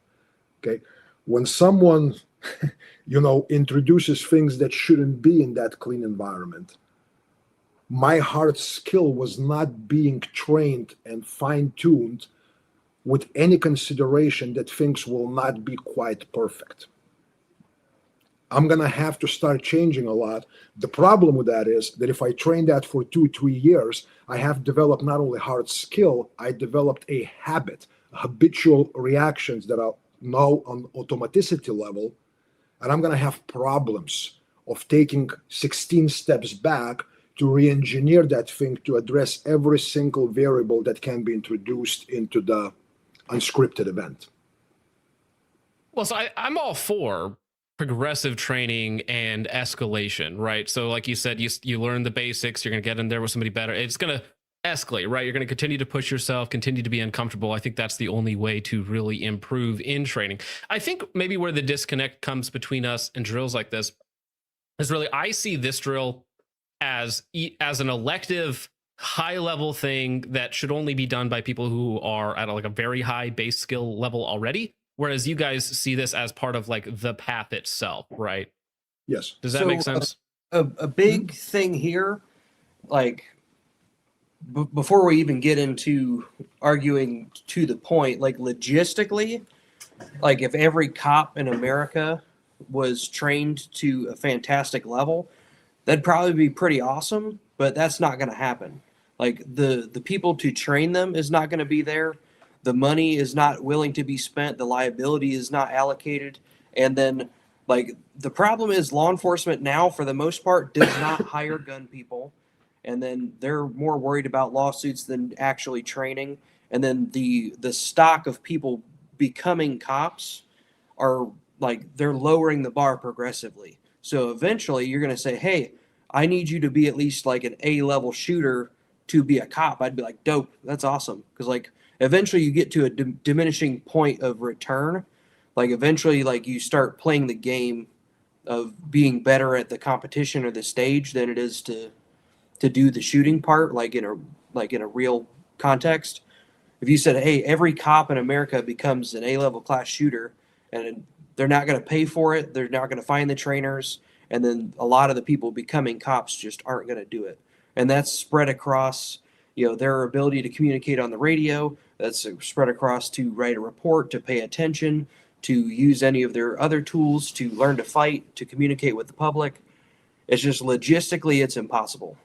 And then beyond that, I do think, like, ideally, the cop, if they're going to show up to save my life, I'd love for them to be as skilled as possible, but also what different behaviors that introduces. Because there's a lot of cops that I know, a couple of them are pretty prolific trainers that used to do competition for, the accolades, but then they realized they started doing things that they shouldn't. So they're moving from cover with an empty pistol because they want to be faster. Part of that's playing the game, and then shooting beyond your ability to make a decision or beyond your vision. Like I'd love to have like whatever I don't even know what a good bill drill is. Like if it's every cop can do it in 1.5 seconds from the draw. That'd be awesome. Except they're shooting faster than they can see. So like we've got a bunch of clips of cops just mag dumping really fast. They've got great splits, but they're not hitting anything. They have the hard skill of splits that I don't have. Like I can't really get below 0.18. And I've watched plenty of people with the hard skill of splits wearing a badge let them loose when an acorn falls on a truck. Yeah. And then another thing is the context of what it happens in. So a lot of it, talking about like the UPS shooting or all these cops shooting people that aren't affected, it was because they're on a range where Rule 4 is taken for granted. Like they're like no one is allowed to be past this line, and there's only this paper target or this steel target. So if your brain is not exercising the problem solving part, it's like a muscle that's just gonna atrophy. Yeah. The first time that they take a shot with actual consequence is on the street in a crowded environment. Yeah. And that's in that case, I want them to be able to put the rounds exactly where they want them to go in the shortest amount of time. So like we all agree that, police training could be better, 100%. But I don't want that just to be like the cope statement. It's like, oh, cops training is bad, so we give up on it. It's like, well, no, we should just change that, right? We should advocate for better training. We should advocate for these guys to be less lazy, to actually be cared with their skills. Because for me personally, if I have like a SWAT team coming to rescue me and my family, I'm hoping it's 6 Matt Prankas cranked up on speed. Okay, that's what I'm hoping for. I'm hoping it's 6 guys who are absolutely locked down with their hard skills. Okay, pardon the analogy, but that's what I'm hoping for. Who's coming through that door? Who's jumping off the litter bird? I hope it's him. Okay, that's all I'm saying. Yeah. Well, to tell a story. So before I moved down to Texas, my neighbor across the street, just given that this is the kind of area, his daughter's ex-fiance came over and basically was like shooting up his house and like holding his wife hostage, like talking with the dude, like the first time that you have to shoot past somebody, like your wife being held at knife point, like especially for cops, I think the first time that they have to shoot past somebody could probably be done safely in a controlled environment and training, not like, oh shit, like there's a guy at the Walmart, let me shoot past all these people and then just figure it out. And the way I see it is like there are these chains that are on us, like mentally, that once broken, the chains are broken forever. So to have a cop shoot past a training officer or something like that, you know, if someone came in through that door on the other side of Sonny, I don't want it to be my first time ever taking a shot past people to be right then, there, now, and me have to figure all that stuff out, right? We know that vision can drive the gun, right? Like that's part of developing hard skills.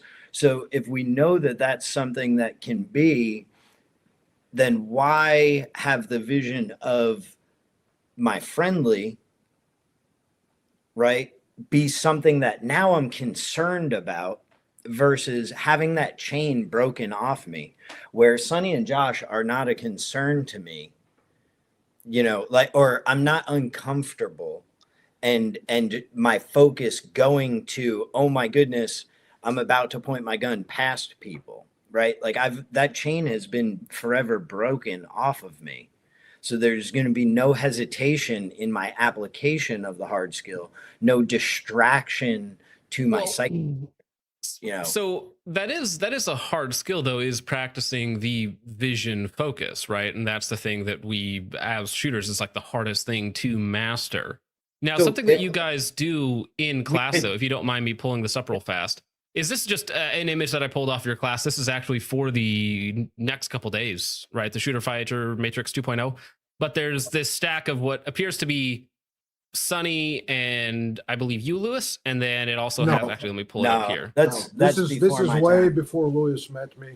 Oh, okay. But is this a skill that you guys practice? Is this what you're talking about when it's like, okay, I want the first time I shoot past a friendly not to be in a live or die situation, but to be in a controlled environment? Is this that controlled environment that we're talking about?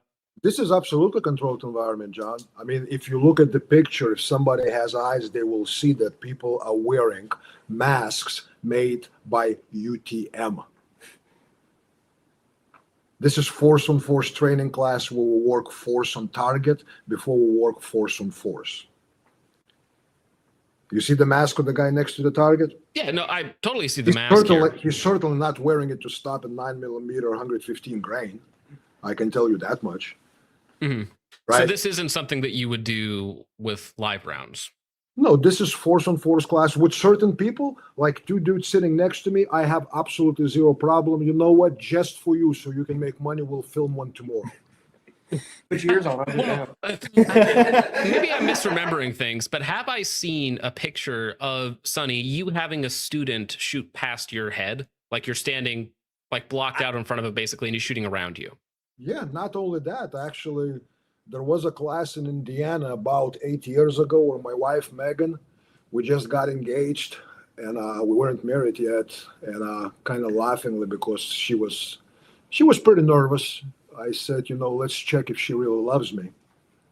And I stood relatively not that close to the target as you see in that picture. And apparently she loved me, at least back then, because I'm still around. Right, got to recheck that every year, right? See how the relationship's going. At this point, she's gotten pretty good, so I don't need to really pressure test her on that. So it's all good. But no, like this specific class was done in the old facility that I used to be director of training for a company in Dallas called Patriot Protection. We used to run a class called Violence Uncensored. It's a 3-day class, force on force class. It involved a number of things. It involved, I mean, I have shit tons of video that I can show you, send you, and all that stuff. And there was no live fire in these classes that you see the picture there. This is all UTM before UTM became gay and refused to sell to civilians. So now, it is what it is. Again, and I'm sorry, we probably should have even asked. We've been using your first name, and I was about to do it again. I don't want to be accused by Trent.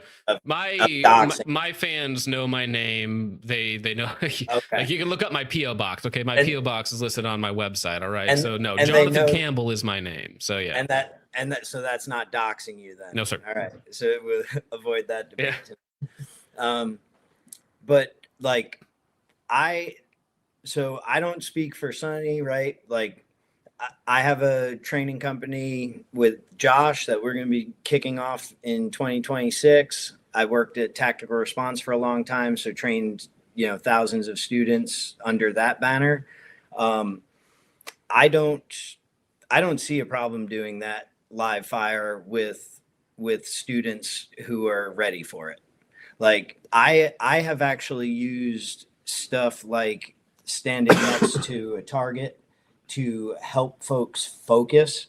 Um, Kind of hard to explain, but there's certain times as an instructor where the person knows what they need to do, but is worried about something else. And so to bring them to focus, I would stand shoulder to shoulder with the target. Again, these aren't people who are like missing the cardboard, but say they're, just a bit bigger than a fist size group when I'm asking for the fist size group and trying to get them to focus. I would stand at the target and watch their follow through, the way that they're manipulating the trigger, like all of that stuff, because it's a unique perspective to be able to see from as close to what they're looking at and what they're doing. And you watch their focus, like, just is there. Like they've never pressed the trigger as straight into the rear. They've never had such good, sight picture. Like they tune in and then step away, and boom, next thing you know, they're like shooting a ragged hole in the target. So I think I have run drills we call the human target stand, with folks, and it was their third day of shooting a gun. So if that's the like sound bite that you're looking for, I'll give it to you. Like I have run that drill with perfect confidence in the execution. I've also asked students to go ahead and watch people that have been I've been shooting my whole life, kind of people, right? Like you're not ready for what we're about to do next, so we'll just go into it. Like you can learn from watching, and we can work on the side to get you to a point of focus where you can do something like this. So I've talked a lot about my perspective as I've seen something. No, I'm just nobody, nothing from nowhere. For people who don't know my background, master in limited optics, carry optics, and USPSA, just a gamer dude. All right, no other background, nothing special at all. But from your guys' perspective, as the teachers, why do you think you get hate or criticism from some of the big names out there? Ben Stager, Matt Pranka, some of these other training groups. Why do you think they criticize what you do? Right. Okay, let me answer this. It's easy to go like they hate us. Gonna hate, yeah. They hate us because they ain't us. Well, yeah. Let me start with something here. All right. So, I could show it to you now. I wasn't organizing this. It was Lewis and Josh. They go like, "Hey, we're talking to John. Maybe we're gonna do this." And during the class, we've been doing classes for the past 5 days now. Mm-hmm. Yeah. I would go like, "Is it going on? Is it happening? Whatever." Because I'm gonna plan my night where I'm gonna put the steak on the grill, or I'm gonna come here and talk to some John dude from somewhere. Well, we appreciate it. I hope that steak is still good. No, no. Actually, it's Monday. I cannot eat meat. I'm a Christian, Orthodox Christian. So now during this season before the Christmas, Monday, Wednesday, Friday, we don't eat meat. So I'm very base. May I ask what ROCOR? Actually, I go for both. I go through either OCA or ROCOR or Antiochian Orthodox Church. So, Gotcha. I'm cool with all three of them. I know what they say, that ROKOR is just an arm of Putin's government. Well, I have friends in ROKOR, so that's why I was asking. So I did get a check from Putin just yesterday. So yes. Perfect. A $7,000 check cleared. All right. As long as he's, if Israel's sending out $7,000 checks, Putin should send out $7,000 checks as well. I mean, come on. That's right. Red Dawn is just a movie, and it's the worst sci-fi movie ever. All right, no matter what you want. So anyway, back to serious point. Why are we? What we do is criticized by so many big names, right? Like Matt Branca, who's former CAG guy, and a number of others, and my old acquaintances, like, we're never close friends, but we've been on the same TV shows, like Larry Vickers, and on and on and on and on. I've been in this rodeo for a while. I've been doing training for just a little bit shorter than you have lived, John. Just a little bit shorter. Yep. I know most of the big names. I've shared drinks and broken bread with many of the CAG guys and DevGru guys. I've been to Wally World. I have been to Dam Neck, Virginia. I've been to Coronado Island. I used to train units. I dropped old institutional training over 8 years ago. I will teach individual officers. I will teach dudes from the units, and they do show up. I will not take stolen money for the training for the people that don't want to fucking be there. I have other reasons. They are a little bit more morality, politically, whatever you want to call it, based. I'm not looking to have a Lamborghini as a result of my work. Don't give a shit. Tractor is more interesting for me than Lamborghini is. But back to your question, why they hate it.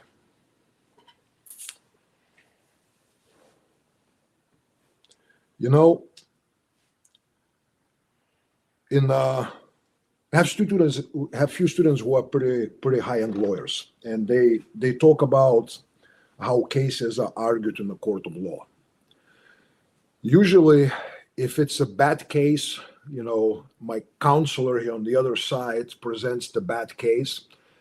In front of a judge, I will kill his case on the merits of a bad case. It's going to be disassembled that your facts are this, your facts are this, it's all bullshit, it's all this, it's all that, it's all that. If he presents the good case, I'm going to start digging into his background. When was the last time he shit his pants when he sneezed? What was the last time? What was the last time he was DUI without being caught and charged with DUI? How many bitches he fucked behind his wife's back? All the other trash that I can pull from, because his case is so strong, I have to have a personal attack.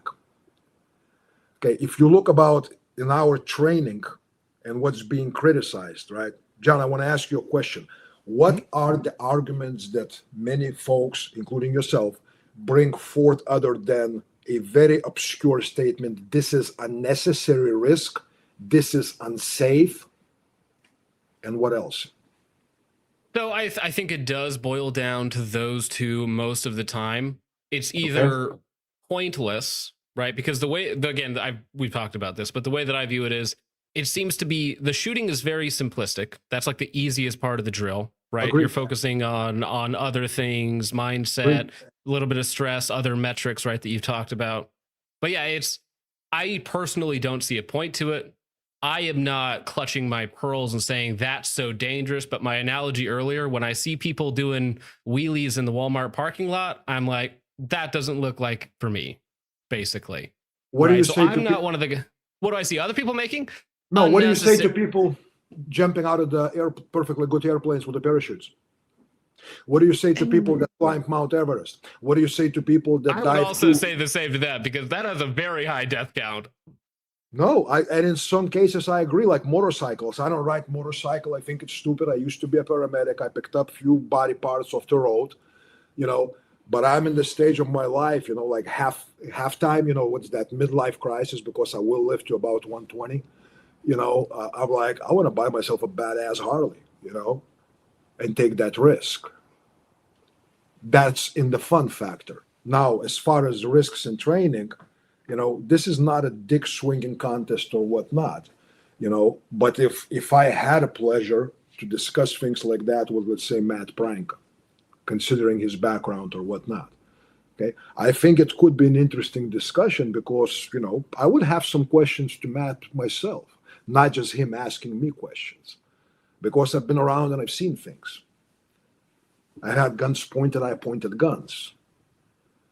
You know, and there are certain metrics that you cannot fucking duplicate no matter how much you talk about it. You can say it's unsafe to jump out of the parachute and do, you know, halo versus hey-ho, depending on this variable or that variable. Do you know who packed your parachute? Too much risk? What if it's your job? I know what the internet is saying, guys, this is not your job. You're not action professionals. It changes in 1 fucking second when you walk out of that damn Walmart. Yeah. It becomes your job. And you have nothing to do about it. You have no choice. You have nothing. You may not be in your best physical shape. You may have your mind fucked up because you have this happening, not perfect light conditions. 62 grandmas loading their cars down on the parking lot. Now what? Oh, I'm just going to have a hard skill. One of those grandmas is pushing the fucking cart, but your hard skill is to be in the pipe of that red dot, and you're shooting ahead of you being able to actually make decisions, because that's what's built into your competition. Or you I'll submit to you, splits that's are so risky, fast. John. Boom. First one. Maybe I'm not as fast as you, not as accurate as you by certain measurement. And I don't like word awareness. I think it's freaking gay. Okay. But I do have more accountability on everything that surrounds me. I don't fall into a pipe because I trained for it. We do have downrange drills where people stand at 45-degree angle and they do specific actions, and shooter has to be within a certain relatively small area of the target while shooting, at the same time being able to observe what's going on to the right, to the left, without turning his head to look at it, and at the same time verbalizing what's going on loudly enough to the gunshots for people downrange to hear it, what's going on. Crazy drill, dangerous drill? Not at all. Like, yeah.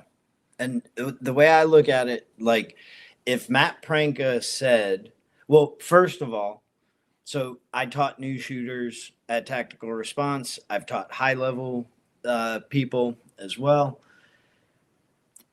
Teaching shooting is easy.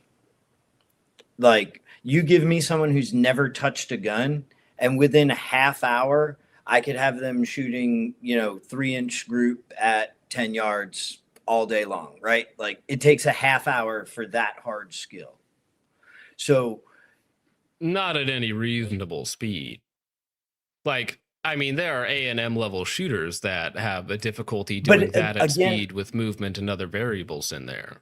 So I mean, calling bullseye shooting at 10 yards a hard skill from somebody, that's... Would you call quarter-second splits reasonable?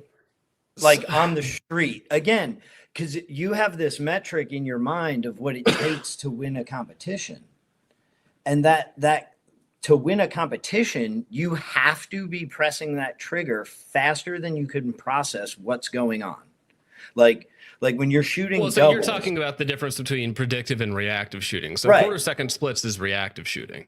Right. So, like, I know where that dot is for every trigger pull at about a quarter second. That's about as fast as a human can reactively shoot. When the cop comes in to your house, when that SWAT team is in there, do you want him to shoot faster than quarter-inch or quarter-second splits?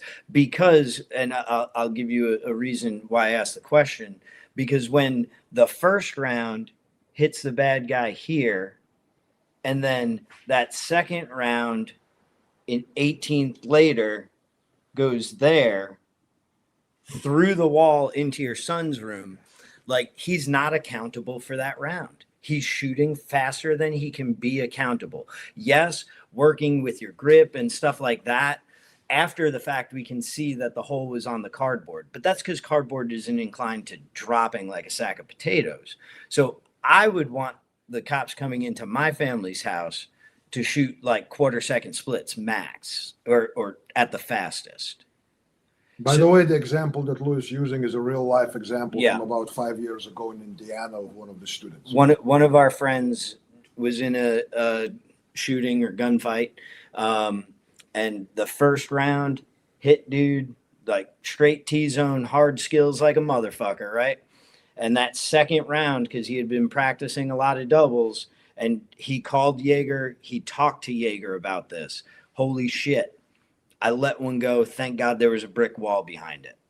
Like, so when your metric of what's fast versus like what's fast for handling a situation or in the midst of violence, I think are two different things. So you got to kind of flip that switch for us in your mind if you can. Because I can get someone shooting quarter-second splits on a 3-inch circle at 10 yards in, like I said, half hour, maybe an hour max. Sorry about that pop-up that was there. That's for a donation Yeah. service people Hey, send John. out. That's distracting. John, can I ask you a question? Are Well, you I do seriously want to seriously react. not wearing pants? I'll get to that after this, okay? Because there is a correct answer for that. But so in that example, there's a difference there. So the doubles drill is a predictive drill to understand, given your set of inputs, what the gun is doing, right? So I can predict with a rifle doubles inside of 20, 30, 40 yards that I'm going to be holding the A zone. Now, when you talk about what splits should somebody have when entering a house, the correct answer, what I want them to have, is as fast as applicable for the situation, right? So when you say a 1 round goes into the T zone, 1 round goes above, that actually shows me that they did not have the proper hard skills in place, because the doubles drill, especially with a rifle, should allow you to basically stack rounds down to 14, that's 15, what I'm saying. 16 splits. It's coming at the spot, right? So let me line up straight with the camera. Right. The rounds are coming literally behind each other. But as I fall, because the puppet strings get cut, like Pranka will agree, shoot somebody in the fucking face, you put a supersonic round into the head. It's faster than Building 7. Boom. Well, so in that example, as I said, that would be too fast given where he was shooting and target size and distance, right? That would be too fast for that application. So I think we both agree there that if he was actually falling out of the way and the man was not tracking the target, he just sent to at one spot, like predictably, is like, all right, there's a target there, I'm going to send to. Oh, the target moved, in the middle of me shooting and it wasn't there anymore. That actually is on the opposite. So that's why my first hit caused an effect that I couldn't process in time before my second. Right. So once again, that would be too fast for that target size and distance, right? So he is the cop in that circumstance was. Both, if we hung a cardboard target. No, I totally understand what you're saying. Right? Both impacts would be in the same spot. However, again, the target did something that he wasn't able to react to, right? Because he was shooting predictably. In this example that you provided, he was shooting too fast. John, so yes, in this example, he was shooting not predictably. He was shooting at the pace that any human will not be able to react at that change of 6 inches in elevation of his head disappearing. That's what predictive is. Predictive is you are shooting faster. Okay. It's predictive. That is what we're saying. So I totally get in that circumstance, right? So aiming for the T zone, first rounds here, drops below the second shot as it's coming in. You're not accountable for the second shot. That is totally on the officer. Again, I've seen different videos where somebody comes in and does like 12 splits into somebody's chest. Totally fine. Like you can watch Matt Pranka on Force on Force just shoot somebody down into the ground, basically, right? And then he's splitting as hard as he wants to, right? Target size, opportunity distance, all that sort of fun stuff. So yeah, in your example, he is shooting too fast, which is why the doubles drill, that competition pace, is not an engagement strategy. It is testing your limits, right? So it's like cleaning your max or deadlifting your max. Right. I got there because I said I could teach the skill of shooting, a hard skill, to be able to put a 3.5 inch group at 10 yards in under an hour. And I can have just about anybody do it who's never even touched a gun before. So teaching shooting is kind of easy to reach let's call it survival level proficiency. If you can shoot quarter-second splits, that means you're shooting as fast as you can process what's happening. right? If he moved, if he didn't move, if he dropped the knife, if he didn't drop the knife, if he's turning around, like you can process what's happening if you shoot quarter-second splits. So like if you can do that, I would call that survival level of proficiency in terms of speed. If you call a 3.5 inch, about a fist size group at 10 yards, decent marksmanship, I can teach that to someone who's never touched a gun before in about an hour. Now, like, we can argue on how much harder the skills need to get and everything like that. I want to get back to the question you originally asked, why big names might say bad stuff on us, right?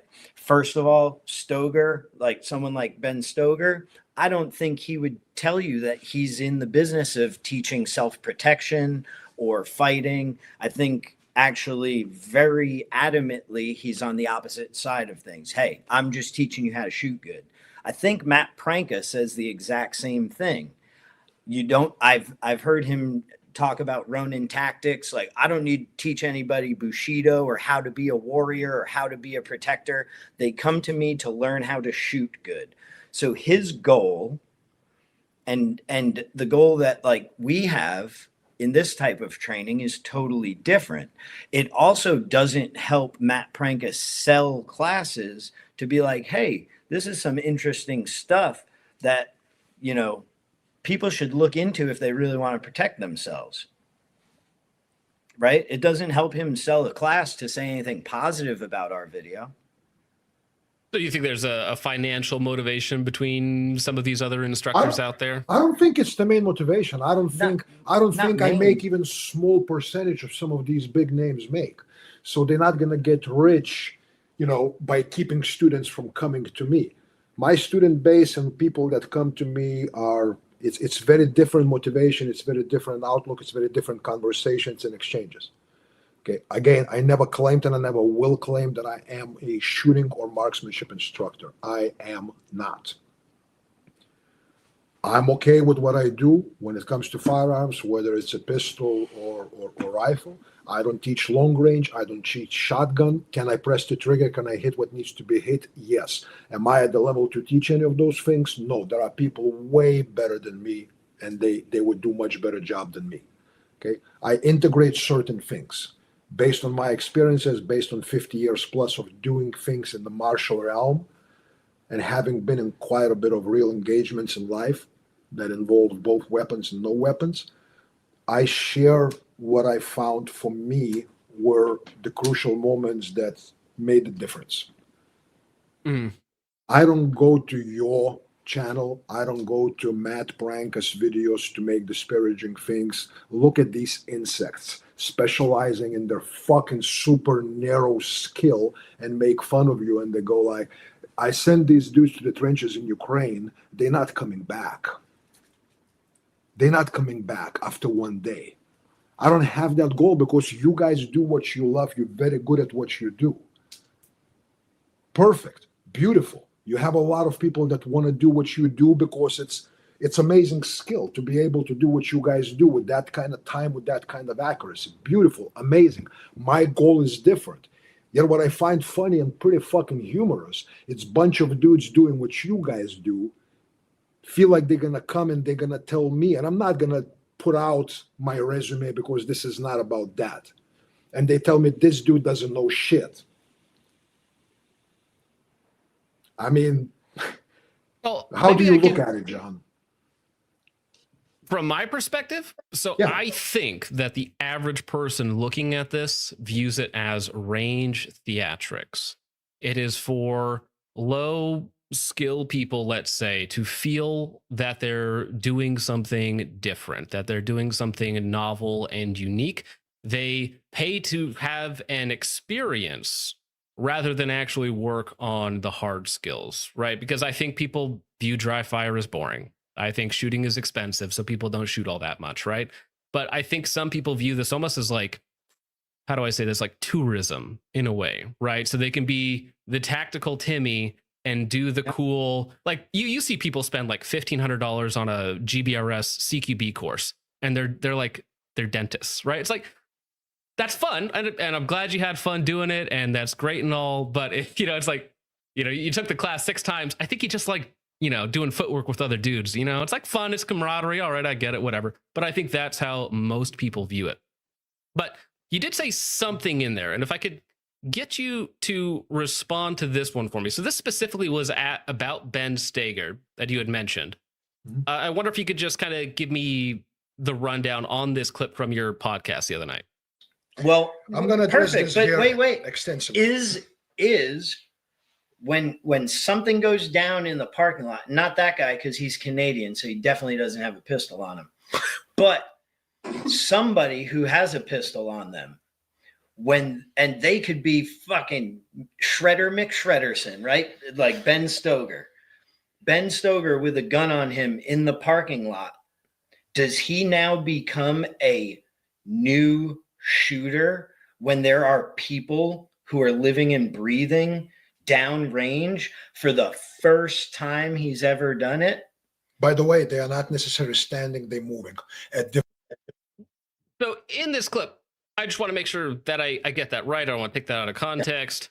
Are you saying that like somebody with, just take Ben Steger out of it, somebody with impeccable hard skills, you put them into a dynamic situation and they just fall apart?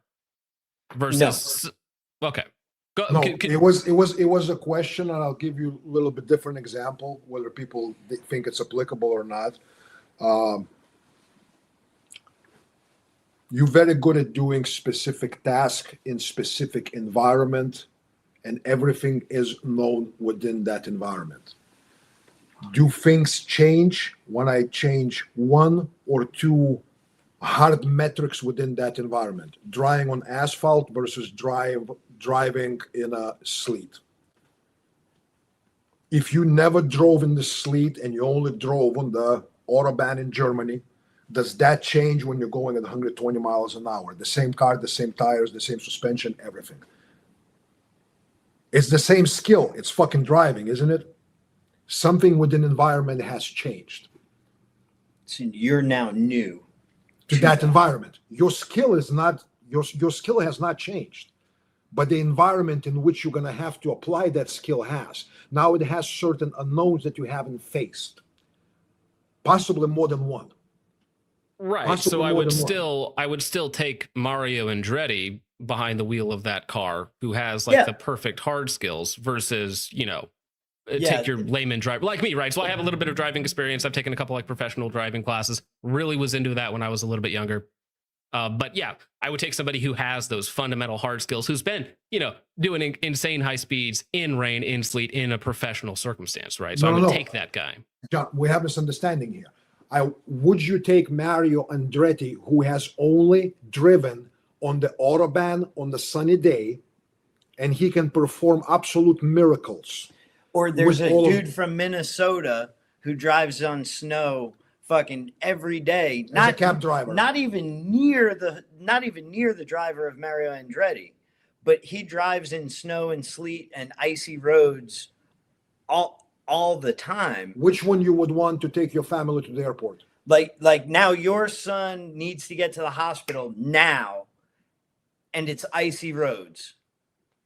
Right, but in this example, we've taken Mario Andretti's skill away from that, because he's driven races in snow and rain and all sorts of other fun things, right? Okay, so if I tell, but Mario Andretti has right, but that's what I'm saying. So, are we saying if we take somebody who's never driven? Ben was a cop. Ben was a cop. Did you guys know that?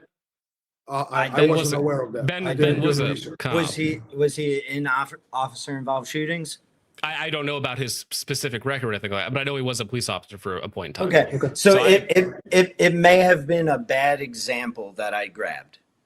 I was trying to say very accomplished shooter, somebody with hard skills on a sterile range, basically, with a 180 rule.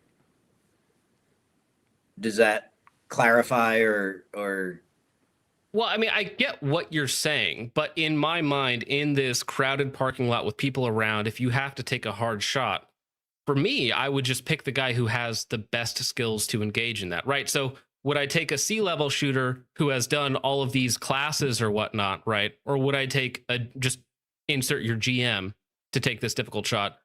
In my mind, from where I'm standing, now I could be completely wrong about that, right? And I'm willing to be wrong about that. But in my mind, from where I'm sitting, I would take the guy who has the capability of taking that shot in the first place, right? Because if I don't both of them, like in A class, maybe, let's well, say an A class shooter would, an A class shooter probably would, right? But I'm talking like, so if you got an A class shooter with experience in a similar situation versus a grandmaster, like who are you picking to take the hostage? Like there's an A class shooter who is a cop who like has taken 3 hostage shots in his life, and then there's a GM who's never shot near another person. Who do you want to take the hostage shot when it's your son in their arms?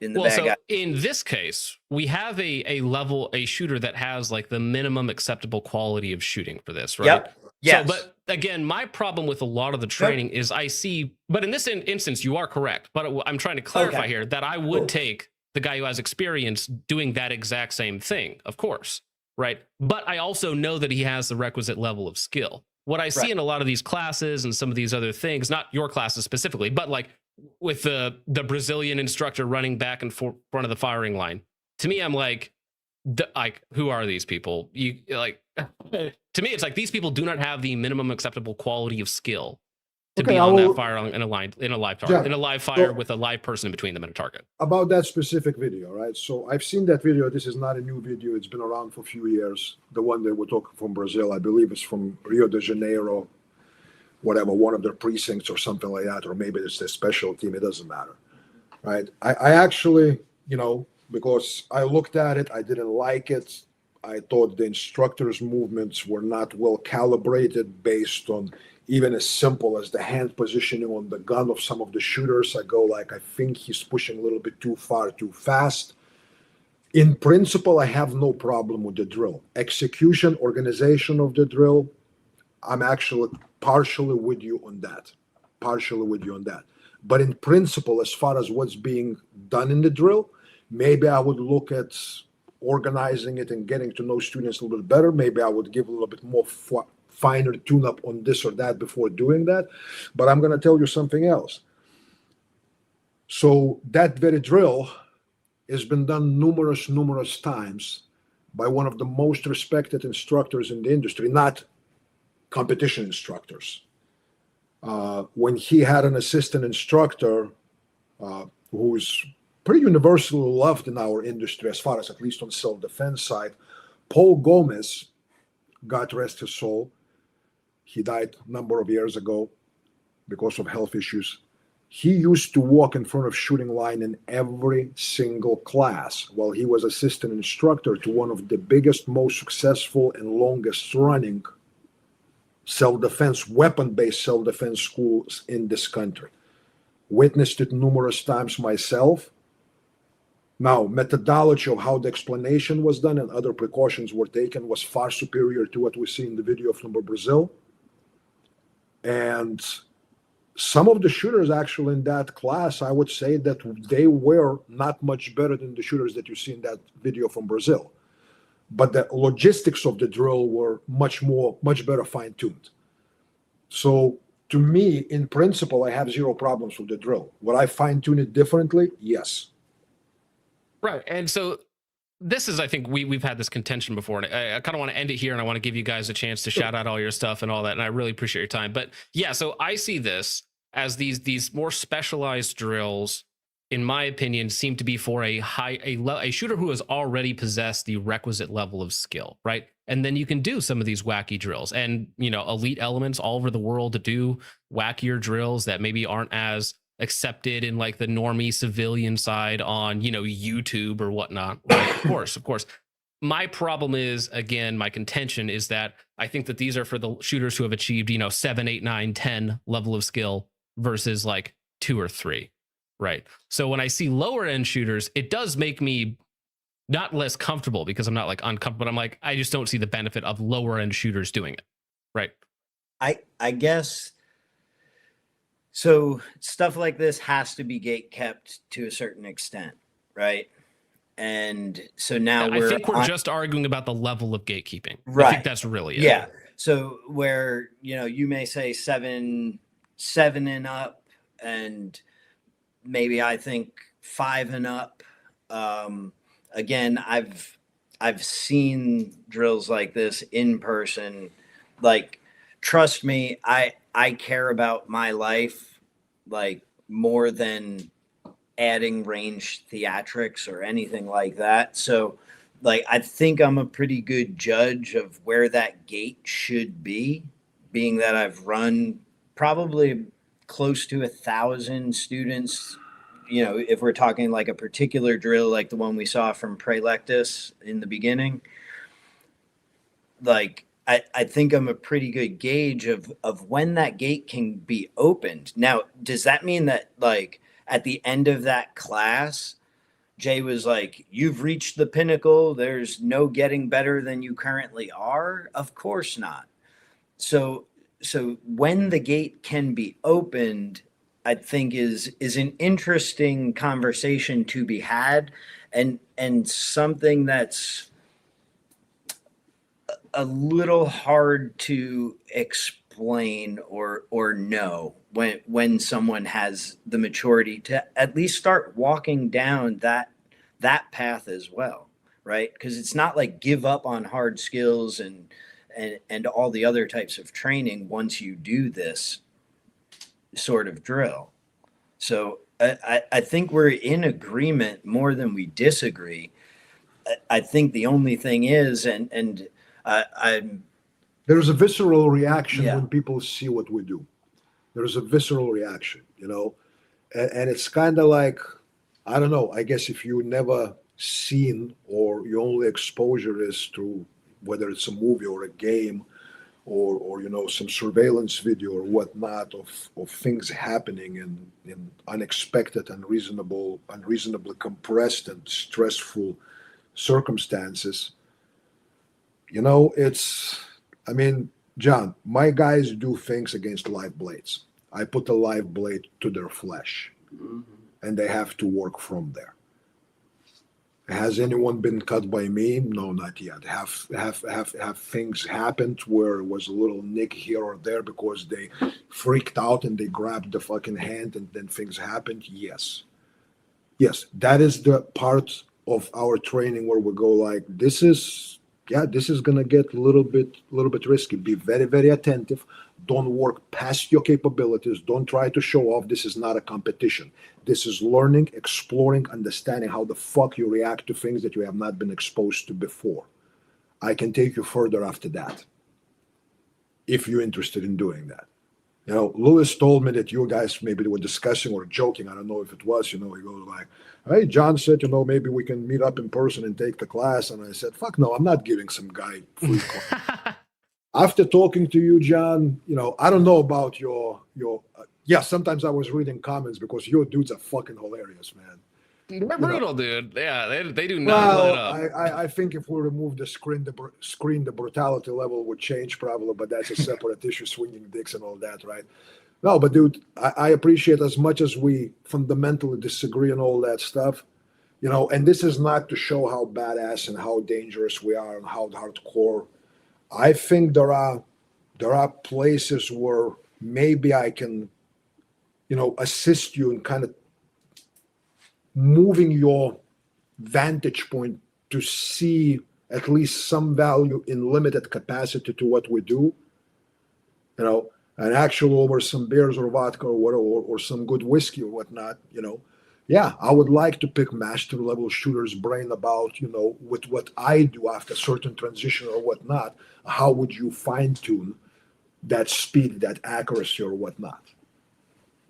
I mean, so if you ever, I don't know even where you live or whatnot, I'm not going to ask you because of doxing and all that shit, but I live in South Dakota. It's not a problem. People know where I live. Okay, all right. Well, we are in East Texas here. We have a facility. It's a private range. It's not limited by any rules. I have guys coming in there with all kinds of class weapons that we're not going to talk about, and some of them are feds, and some of them are different people that should be called feds, but they're not, because whatever. So we allowed to do, and we do things there that, yes, going to your public range with the membership, you will not be able to do.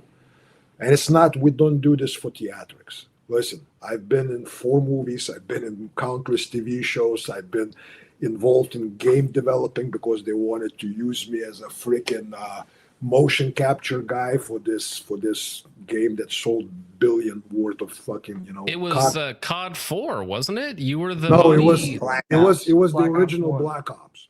Oh, the original Black Ops. Sorry, you were the body model and the motion capture for all that stuff, right? Not all Yeah, of them, people- but people actually don't some know of the that, people yeah. that you shoot in one operation, I'm still getting money. So if any of you guys that hate me, if they buy the original Black Ops and they go online, Black Ops 1, there we go. and in the 10th mission, in the bowels of the ship, every Russian guy you shoot has my face on it. My bank account fucking gets some input. There we go. Heck yeah. I appreciate I'll have that. to I appreciate replay the Black plug. Ops 1. I appreciate that. Well, I mean, yeah, I watched the clip from Daylight's End today as well. The Final Stand, you know, because people are like, oh, it's a good movie, check it out. It's actually free on YouTube. You can just go watch it. The whole thing is just uploaded to YouTube. You can go check it I out. know. Sonny is in there. Well, what would you guys like to shout out? Where can people find you? I'm going to link your website, sonnypuzikas.com, in the chat. The channel, Students of Violence, is pinned in the description. So you simply click on that link and it will take you directly over to their channel. If anything they said was of interest, go ahead, check them out, give them a like, share, follow, all of that fun stuff. But I'll let you guys have the floor. Anything you guys want to shout out here at the end, feel free. There were a lot of super chats and questions. Most of them are just jokes. If you guys want to stick around and answer some questions, if not, I'll get through them on my own here. And, you know, I really appreciate you guys taking your time to come on here, man. Yeah, it's fine. My wife is out of town, so I don't have to go rush and go back Yeah. home. You know? Okay. And John, like, so yeah, that was a thing in one of the, you had a guy with a balaclava on, and you were talking, you were like, Doesn't man, narrow it down. There's a couple of those guys that like to. okay. He said something and you kind of threw it out there like, man, I'd go down and take a class, like see what it's about. Like, Sure. I'll still shoot well and, like, you know, do my thing to do the things. And Well, like, that's what I'm curious about, right? Because it's Yeah. like, do I use, you know, some of the more unorthodox techniques, or do I just shoot how I know to shoot, and do I do it better this way, right? I think, and so I told Sonny, I was like, because he doesn't give out free classes. I think he kind of just offered you one though. But I said, you know, like I would pay out of my own pocket to have you come down and take a class to experience it, because like you said, there's a perception on this stuff, like it's for low skilled people and tourists, and like I would be very interested to hear an after action where we take an accomplished shooter who has a trusted voice, and like just be honest at the end of it, like what value you got out of doing things that maybe at first glance, the first time you saw it on the internet, looked a little range theatrical or crazy or scary, and there's plenty of good shooters. Like we can prove to you that we can shoot before we run drills like this and stuff like that. But I and drills are optional, man. So, but I think that would be a really cool, like having this discussion there. It seems like there's so much that we would all agree about. It would be interesting, very interesting to me to hear your after action report, taking a class that's a little outside of the norm. But if it's a no, it's okay too, John. You know what I mean? Our Well, feelings, here's the my, thing. my Like feelings are you certainly don't not even hurt. have to offer me a free class. Like I know it's going to be worth its weight in gold just for the video and live stream alone, right? So you don't have to entice me, okay? Yeah. Because I think it would be fun. I think it would be like, even if I hate it, it's still going to be entertaining, right? And it's at the end of the day, we're just hanging out, shooting and doing, and it's trying different stuff. Like, you know, it's fine. I don't mind. Well, that's the, like, if you could name one thing. Wait, as long as I don't have to stand in front of the target, okay? That's my only No. thing. Is as long as I'm not the one standing in front of the target. Yeah, okay, we're good. But I will stand next to the target when you shoot him, John. Fair enough. if you could narrow down at least one pillar. That's of, my blood memory from Black Ops 1 is going to kick in, and I'm going to accidentally shoot you. So, That's the problem. I'm gonna have to put like MAGA shirt or something for you not to shoot me, right? Yeah. Or you're right. Mitigate risk. So we'll just put the target between me and Josh. Yes. This No, way just- you don't just have long a as- black as long ops. As long as you're wearing Flashback. white, that's all I need to know. I just don't shoot the white ones. That's all I know. It's Okay. kind of racist, but yeah, just don't shoot the white ones. That's all I know. But if I had to narrow down a pillar of part of why like coming to class makes sense, like some of this is experiential knowledge, and part of the difference between like we were talking about like different skill levels of dudes in the parking lot. The elimination of novelty is a big drive behind this. So that's a big part of what's going on. And as far as different mindsets, people self-select into this. So if they feel that they're not an accomplished shooter, or if they don't feel that they're ready for it, that's fine. And then as they come in, there's sort of a filtering process of when this gets implemented. But after that novelty is eliminated, that's where you can start to build that confidence in your abilities in that realm, if that makes sense. Yeah, I mean, trying new things, might be a little uncomfortable, but that's part of life, so I don't mind it. But yeah, is there anything else you guys want to shout out before we move into super chats? And again, if any of you guys have to take off, I do not hold it against you. We've already been going for over 2 hours, and there's 120 questions or 120 snide comments to get through. Yeah. I read through some of those snide comments. I will gladly report. No, I will not say freaking N words. Okay? Yeah, my chat will ask you to do awkward. They'll ask for your toes. They'll ask for all sorts of weird things. Okay, come in person. I'll tell you words that you haven't heard before, but you definitely won't come in person because you have an excuse because I'm dangerous and I shoot people and all that. So you know what? Stick your balls up your butt and disappear. So yeah, I don't need any plugs, John, and I appreciate the opportunity. I was kind of like, I wasn't like be skeptical or optimistic or whatnot about this happening. I'm like, I mean, if it's gonna happen, it's gonna happen. I'm okay to talk. I really didn't have any like care one way or the other. But videos that you made about my drills, I'm like, all right, the guy's a little bit of a douche, But Yes, I get sir. it. You have Guilty. 50,000. You have 50,000 plus followers, and I read your followers' comments. I'm like, dude, to keep these assholes happy, you have to be. You know what I mean? And you're doing a great job because to entertain that crowd, man, I would have to drink more than Matt Blanca does, right? Are they assholes because I'm an asshole, or because they're assholes? Am I? It's the I don't know. I don't know. It's the chicken or the egg. I don't know. Yeah, exactly. Yeah, I really it doesn't matter. But as I said, if I had to handle the crowd that you're handling, I would drink more than Matt Branca, dude. You know what I mean? And that would be terrible news, let me tell you. So anyway, from my perspective, I appreciate you don't need to do any plugs or whatnot. None of the guys that watch this or listen will come to my training. So I'm not even trying to sell this. This is, as far as I'm concerned, this is conversation between you and us. As much as I appreciate all the people that watching, it's all good. Yeah, you guys, Elcar Concepts, the new company that Louis and Josh are starting. Yes, they're not gonna do all the crazy shit that I do. They're gonna work in their own direction. They're not my pawns. They're not my anything. They study with me. They're learning. They have their own views. Our views not always the same. You know what I mean? I don't need blind fucking followers. I don't need some cock rider fans or whatnot. I don't care, dude. I'm too old. I've seen enough. I have kids to raise, wife to love, books to write, books to read, church to attend, good steak to eat, sushi, that kind of shit. You know what I mean? My life is simple. But so guys, put the plugs for yourselves, and we'll stay for the funny answers if we need to answer some funny shit.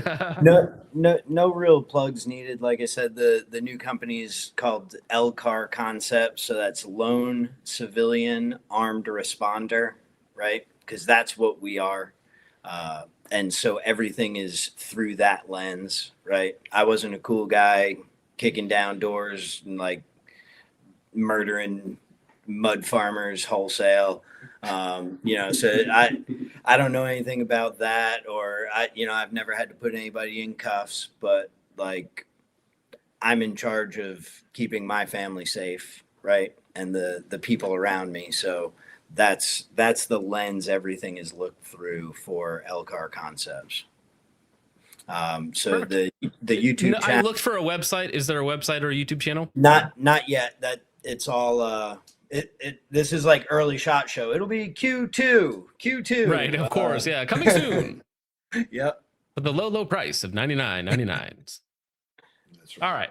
Well, I We'll really stay appreciate for the gentlemen. questions because Yeah, there are people that are here asking we me to go. hear. I'm gonna try and get through these fast. Okay, so Go for it. Sabartic Psycho for 2 says, John, all dressed up for prom. Yeah, I decided to buy a couple suits for SHOT Show because I'm going to SHOT Show this year. So I was like, yeah, wear one for stream. Why not? I'll be professional for Dude, once. Let's get a beer one night. Circle Bar. I would, but I don't drink. Okay. Well, But I'm fine to hang out or do whatever. I'll be Okay, there all now I 5 days. understand where all the problems started. What the fuck? is that I'm not Sarah relaxed Lana? enough, right? Yeah. Yeah. I am sorry, Josh. There are a lot of mean comments towards you. If you want me to skip Oh, yeah. them, No, do No, hit it. all right, here we go. Lightsport for 2 says they got Tubby on too. Now they could be referring to me. I'm a man of size as well, so I'm not sure. Jose Vasquez, member for 5 months, says finally got them on the show. How can I be violent? Hey, that's our kind of question. Well, there's a class tomorrow. Focus Yeah. Trip's wife for 5 says Focus Trip has got the Focus Drip on. I'm one lucky wife. Well, at least one half of the lucky wives. Yes, that is. Is that really my, your wife? That's my wife in the chat. So there That's are many pretty cool, meme dude. accounts. There are many meme accounts. There's actually 2 Focus Trip wives accounts. Yeah. The Lightsport for 2 says students of violence. The only thing middleman is violent to is the all-you-can-eat buffet. Ah, Actually, let me respond to that one real quick, John. I will give that dude a free class. I'm not gonna touch him. I'm gonna let him and Josh discuss that. they're going to do the touching. You have a free $600 class without me ever touching you. Come You on. hear that, Lightsport? You're getting touched. We can wrestle. For 5 says buddy shot someone in his class. Why do we care what these fuds have to say? Yeah, buddy, you also shat your pants about 50 times. Why do I care what you have to say about what happened to me and mistakes I made in my life? Boom, roasted.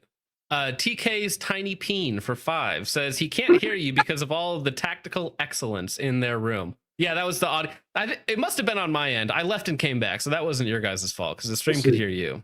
Now, someone did call me a boomer for not managing StreamYard correctly. Just throwing it out there. No, they should know by now. The show is always late, and I blame Richard, who's my co-host usually, but it's usually my fault. Sabartic Psycho for 2 says, you guys really prepared for this? Yes, no, so this was the question when we came in and there was audio problem, I think. Oh, right. Yeah. Everyday American for 5 says, bro sounds like he got yelled at by his dad and has to explain why he shot his mate. Whoa. I mean, I can tell you a little bit about my dad. He did 7 years in the prison because he shanked somebody coming back from work when 2 guys with a screwdriver actually attacked him and his coworker. He took the screwdriver and killed one of the guys. He did 7 years in prison, got early release for good behavior. He was also an alcoholic and very physically abusive to my mom. When I came back from military, I knocked him the fuck out and sent him to hospital. And then shortly after I immigrated to the United States, he got Lyme disease from a tick bite, and I never saw him again. So if you want to talk about that shit in person, dude, come see me. I'm sorry to hear that, man. I'll tell you more stories about it if you know that little bitch, whoever it was that commented, wants to talk about that. I do have to answer the poll though. Okay, so Sure, is Focus Trip wearing pants? 94% said no, and they're correct. I'm wearing shorts.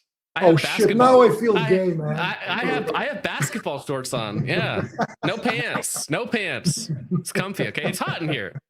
TK's Tiny Peen says, Luis, where did you do your prison time?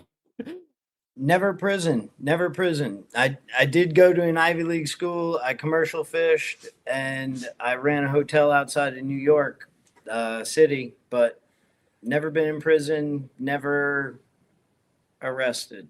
Yeah, I mean, you don't look. This isn't an insult. You don't look like somebody who would have gone to prison. Like you look like normal. Like you look like if you told me you were an operator, I'd be like, yeah, he's got the beard. He has to look normal. Lightspore for 2 says at least Trench isn't fat, unlike someone. This is the same guy. Lightspore's getting touched. Dude, I know he's getting dude, touched, man. how I want to know, Light Sport, why is it not a picture of you in your like little thumbnail thing there? Is something there's about some projection going on? No, something I bet about you throwing if stones in glass houses. Yeah. if we did some KGB shit and stole his phone, I'll bet you he has like 8,000 pictures of ultra fat women. I think he has a factory. I think he actually likes you. He tries to seduce you. Hey, So come yes, out. reverse psychology. Yeah. Yeah, And Axegrind says, looking forward to hear from this. Great to hear from Sonny. I appreciate That's that. Axegrind. I don't know who the guy is, but I appreciate that. He's one of the older gentleman is the wrong word, but he's a GWAT vet in our community, and he's appreciated your work. So he's an adult, actually, right? Yes, very adult, much more so than the rest of the chat. This guy's dropping a bunch of money to talk shit. Wow. They I don't know why they do this, but they do. Everyday American for 5 says safer and decided to go train with these dudes. I'd rather be on the street patting down tweakers who want to kill me. You are correct, sir. Hey, I've been there. You are Like- correct. None of that matters. You are correct. Tweakers, druggies, bikers, you are much safer with them than you are with me. You are correct, sir. Go do it tonight. I'll do it. Yeah. Focus Trip's wife for 5 says, good sirs, don't read the comments. The chat is always feral. Doing great, Pookies of Violence. Aw, Cookies of violence. I like Pookies of that. Violence. That's cute. I appreciate that. That's cute. Thank you. Everyday Miss Wife. Everyday for 5 says, took some of the best training in the world, and this is what he took from it. Please. I don't know what he means. I'm not sure. The same Oh, it's the guy. $5 dude? Yeah, talking about me getting all that training with well, I think hey, so. man, if you walked a mile in my shoes, you might end up in the same spot. TK's Tiny Peen for 5 says, does it technically become a triangle jerk because there's only 3 of them? Well, why he would are you being so actually. gay, TK? That's my question. Yeah. I don't know. His what the name's TK's Tiny Peen. That's fair. That's fair. You've got Peen Oh, on the I mind. understand now because he's jealous because it's triangle, so it's 3, and his dick is so small. He needs a tricep, Yeah. to jerk it. Yeah, Got it. actually, we were Got getting it. ready to airtight your sister, but Whoa! Saddam Hussein Bog Enjoyer for 2 says, Diddy boned Trench Grenade. So something else that always happens in this chat is Trench Grenade gets crapped on no matter what the topic is. Like, it Well, doesn't matter what it is. he's Trench Grenade kind gets... of a dick. He's kind of a dick. Like, he was in here earlier, actually. I don't know if he's still Like- here now, but he was in the chat earlier. I saw him here. kind of a dick. Like trying to use the name Tactical Response to get a whole bunch of views. Like at first he made a video that was kind of pro Tactical Response, seemed like maybe he was trying to gain some of the Tactical Response like alumni as followers or subscribers, and then when that video maybe didn't do so hot, then he went in attack mode to attack Praelectus training, which has nothing to do with the Tactical Response, but he mentioned Tactical Response because they have a bigger name than him. Like, he's kind of a dick. So, And he probably doesn't know how he would feel if he didn't have breakfast. Hey, why didn't you ask me about breakfast, man? Well, because they answered it. They did it. Lewis did it correctly the first time. So, I mean, if you failed it so that after he makes- did it correctly, So that made all 3 of us non-retards? well, not by definition, but you'd be cheating off of his homework, right? So I can't see. confirm now. I have to come up with a different question. But no, if you follow Trench's channel, which I'm subscribed to his channel, I talk to Trench relatively frequently. The man is a hot take machine. Okay, if clickbait was a USPSA or a sport, he would be a grandmaster. Okay, You would have I get stolen it. the valor Yeah, already? because I didn't say that. if intelligence was the metric, he wouldn't be doing anything. So yeah, like, but that's what I'm saying. He goes for rage bait and clickbaity stuff, but pulls on some strings that like a reasonably intelligent person wouldn't do. Everyday American again for 2 says, old buddy in the middle has never missed a meal. I missed one this morning, brother. He missed one this morning. Wait, question. How did it make you feel? Well, I decided to feel more like Pranka and have like 6 beers immediately as soon as we got home. There you go. There you go. TK's Tiny Peen for 2 says, I moved to Texas to be closer to Sonny. Rainbow emoji. I mean, it was all about my big Russian dick, man. I mean, I can't hide it. Whoa, that's how much is that class? It's a big, strong. Tiny Peen cannot afford it. I can tell you that much. Right? This is not even a conversation. TK's Tiny Peen again. I don't talk to pores, okay? Oh, there you go. Says we kind of knew you dry manipulate. We were talking about dry fire earlier, so yeah. Thank you, TK. Bandalay from 5 says, I joined late. Who are these dudes? Is this a Make-A-Wish thing for the Caillou looking guy on the right? Ouch. Okay, so do you guys know Caillou is a bald children's show? So the kid, like the lore of the show is kind of dark. He's like a kid going through chemo, and it's like his little adventures and stuff like that. So it's like a children's show, though. So it's like lighthearted and silly. So I look like a kid that goes through chemo? No, but that's the thing, Sonny. Like Josh is more bald than you are. So I know, and he's half my age. Yeah, that's true. And I'm getting close. Shut the fuck up. Saddam Hussein is back again for 2 says, Trench Grenade takes Diddy money to shill for Ruger. I believe that. Well, is that breaking news, Saddam? One of his video titles is the Glock Gen 6 is a trash RXM clone, trash Ruger RXM clone. So wait a second now. What happens about those who are still pimping SIG after the whole 320 shit? I think it's just GBRS group because they lost their 2 No, shooters. Man, there's more than that GBRS. Dude, you know Trench is trying to get a fucking check from him. He's like, please, come on, I'll tell everybody it's he's just got to go kiss the wall and they'll give you 7K, okay? Just do that. It's way easier. It's way easier to make the money, okay? Not that I would know, but I'm just saying. Prepared Father for 2 says, Sonny, what's your recommendations for cuck chairs? This is a meme account. The one your dad sat on. Oh, whoa, got him. That was good. See, these guys are funny. Todd for 2 says, this is too civil. Start calling each other slurs. Yeah, you know, I like to joke around, but when people come on, like, I like to just have a conversation, right? We're just talking. I'm going to try and get my points across, but it's a conversation. And then the audience can do all the mean things for me, okay? Right, I see that. Lightsport for 2 says, middle dude can probably talk a lot about donuts. No, yeah. I'll actually talk a lot more about donuts than Josh, with that donut of death reticle. Another interesting thing we could explore when you come down. Ooh, exploring donuts when I come down is not a great phrase. So Badam Hussein Enjoy for 2 says, Trench is Diddy's Justin Bieber at Ruger HQ. Whoa. I stopped studying. Dude, I like that guy. Yeah, he's being funny.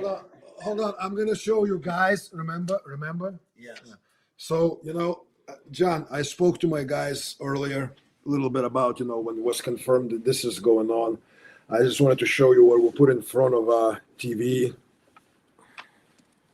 So that's been on the monitor. Mega base. We really appreciate that around here. Christ is indeed king. We appreciate that. So thank you. Very, very base of you. Even if we disagree on other ancillary things, that's no. This was just a reminder to try to stay not butthurt when people say shit and not retaliate in the same. Listen, they said some unhinged things, so you guys kept your composure, and we still have a lot of composure to keep throughout this because we still have 105 comments. Oh shit! Dude, I don't. If you guys need to take off, I will get through these. But this is great. Lightsport for 2 says Wings needs to be a good student at the gym, and I believe he's. Do you know who Wings of Redemption is? No. Okay, good. It's a rabbit hole you don't want to go down. Basically, he's just an obese loser, so he's comparing you to that, not being very nice. Damn. Cool, man. Josh is becoming popular. Very popular. Geez. Fresh Pinochet, member for 9 months, says, hey, prove the tie is not a clip-on. No, I tie these myself, man. I used to work a job, so I worked high-end sales out of college, and I had to wear a suit and tie. That was always fun. But I just haven't in like a decade. Thank you, Pinochet. I was in protection business for over 10 years, and I had to wear a suit and tie too, man. I know how to tie a little different genre. What was your carry gun doing security? Always Glock. Focus Trip's wife for 5 says, middle Pookie, love the shirt. But the font is the most undangerous font thing that I've seen. I've heard papyrus is popular. Yeah, that Yeah, I stay didn't make the dangerous shirt. is very flowery. It's very eloquent for stay dangerous. That was kind of the point. That's a tactical response shirt. Ah, okay. Yeah, if it looks like ninja writing, then it defeats the purpose. Yeah, it's a little cringe, like death metal writing or whatnot. So That's why I never go to the SHOT Show anymore, ever. I mean, it's if you want to go to a Diddy party, that's the place to go. Saddam Hussein Poggendroy for 2 says, I have a black people slur to say. That's not very nice of you, Saddam. Although, does Saddam Hussein have the pass? Is he black? No, he's Arab. Well, he would You be can't. called a desert wigger. Oh, Right? right, yes. An Axe to Grind for 2 says, practice outside of your comfort zone, experts. Yeah, I think that's good advice for everybody. I'm sure it was sarcastic. I'm sure it was sarcastic. No, I'm sure it was Axe to Grind. sarcastic. Axe to Grind's got your back. He's got your back. Focus Trip's wife for 5 says, Sonny is like this chat. Bedtime stories not dangerous enough. No, man, I'm good. Yeah, I'm good. Lil Booty Fart for 2, great name, says Sonny's head shape looking real Minnesota immigrant. No, I think you are ethnically Russian, correct? I'm actually half Lithuanian, half Russian. Okay, gotcha. Yeah, so I think he's saying you look Somali, but I don't see it. You look Slav. Oh, I can give you some fucking Mogadishu love like you'll never fail. Lightsport for 2. I don't know what Mogadishu love is, but I'm gonna stay away from that. Lightsport for 2 says, I want Tubby to be crying by the end of stream. Damn, Lightsport. You are getting touched. He only put $2, you cheap ass bitch. Put on well, it grand. adds up. It adds Put up. on a couple grand. I take half of it. I'll hit him so hard he will cry. Everybody wins. $2,000. He punches Josh right now. There you go. $1,000 check is heading his way. Art Vandalay for 2 says, first of all, Christ is Lord, not a philosopher. Well, so I do think earlier you mentioned Jesus in the same phrase as Seneca and Aristotle in terms of philosophers. Yeah, that was Art Vandalay not having a full mastery of the English language. He said, I can have philosophical talks if you want to talk Jesus, Seneca, so on and so forth. So art, I mean, there is an art, no pun intended, to actually having fucking ears and hearing what's actually being said instead of being like that bitch on TV where with Jordan Peterson, she says, so what you're saying is, yeah. All right. Well, but yes, so what you're Christ saying is Vandalay is not a GM listener. No. Todd Dogs for 2 says, Sonny, mad respect for Daylights and you guys rock. Thank you, Todd Dogs. Tell him go watch The Brave. It's a lot more gunplay in that one. The Brave, check it out. Saddam Hussein Poggendroy for 2 says, Vickers did this drill with Russian FSB. So no, yeah, there he was... didn't do the drill. He stood there while the Russian guys did it. Right. So they were doing a demonstration. And this is something that I don't know if it's just culturally, but yeah, America seems to be, or the West in general seems to be less open to this style of training, whereas Eastern, South American, some of these other guys seem to like do more of it, I guess. So one of our friends, somewhat of a mentor to me, Super Dave Harrington. I don't know if the name rings any bells with you. Yeah, I've seen him before. Mm-hmm. Like he ran shit like that, and he was in charge of teaching all the ninja dudes. So like place called, I think it's called Range 37, where all the cool guys go and do cool guy stuff.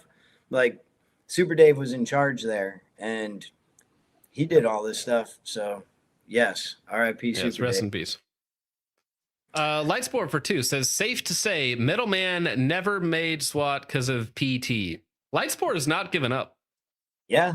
That's a lot in a row. So I did train with SWAT when I 2016. So that was 10 years ago.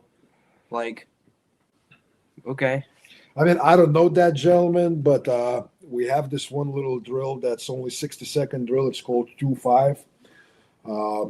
Yeah, beat Josh's revolver score. Beat Josh's revolver score with your high-speed gun running the 2.5 drill. Let's see what your No one heart. downrange. Let's see what your no heart worries. rate's at. I'll buy you a fucking omakase dinner. There you go, Lightspore. Yeah, Slimy he's Chud. got me burned. Slimy John and the Chud. Three Stooges. That's good, man. I like that. That's Lightspore awesome. for 2. He's not. Says middleman. I need some bulking tips. Do I know that guy or something? I think he's okay. Like, So what? you have to understand. I think a Lightspore. He's been around a while, and I'm like, he donates a lot, so I may be a little biased here, but I think he just picks somebody out, and he's like, you're my target now. He's still super chatting. He's still in the chat right now, super chatting. I'm glad it's making you money, but like, Yeah. I'm gonna send some of it. I'm gonna buy you a dinner. He's being so mean to you. Jeez. Tell him to up it to 5 per at least. Yeah, it's got to be 5 per minimum. Right Boy for 2 says, missed the beginning. What happened? You each got to rewatch it, man. $2 is not enough for a recap. No. But I appreciate it. Thank you, Right Boy. Son of Mandalore for 2 says, what's good about this training? The answer. Don't use caps if you're looking for an answer. Thank you for that. Saddam Hussein Poggentor says, Spetsnaz do some crazy training and drills. So do you think that did you get training over in Russia and then you kind of ported that from your experiences there to America? And does that kind of influence your opinion on training, what you should and should not be doing, some of the drills, that sort of stuff? Okay, so this is actually a serious question, and this is where a lot of misconceptions happen. People go like, anything that this fucking Puzikas guy does is crazy Spetsnaz training. I'll tell you right now, guys, less than 20% of what I do comes directly from my training in the units.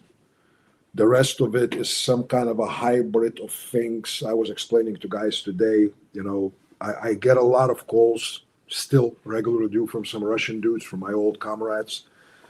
They're not very respectful the way they talk about Americans, and they say, why are you teaching this shit and doing that? And I go like, because I live here, because this is my home now, and this is what I do. But no, 80% of what I teach is it influenced by the certain, way of thinking and looking at problem solving? Yeah. But it's not like some kind of direct drills that everyone in Spetsnaz does or whatnot. So that's a little bit of fucking street legend. It's bullshit. Fair enough. Good to know. Sabartic Noticer for 5 says, I don't know what we're talking about, but my arc fire works. Everyone on the panel say something true about minorities. I didn't say nice.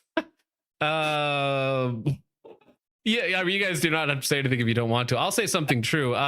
They seem to be committing a lot of fraud in Minnesota right now. All right, upwards of 8 billion. That's what I'll say.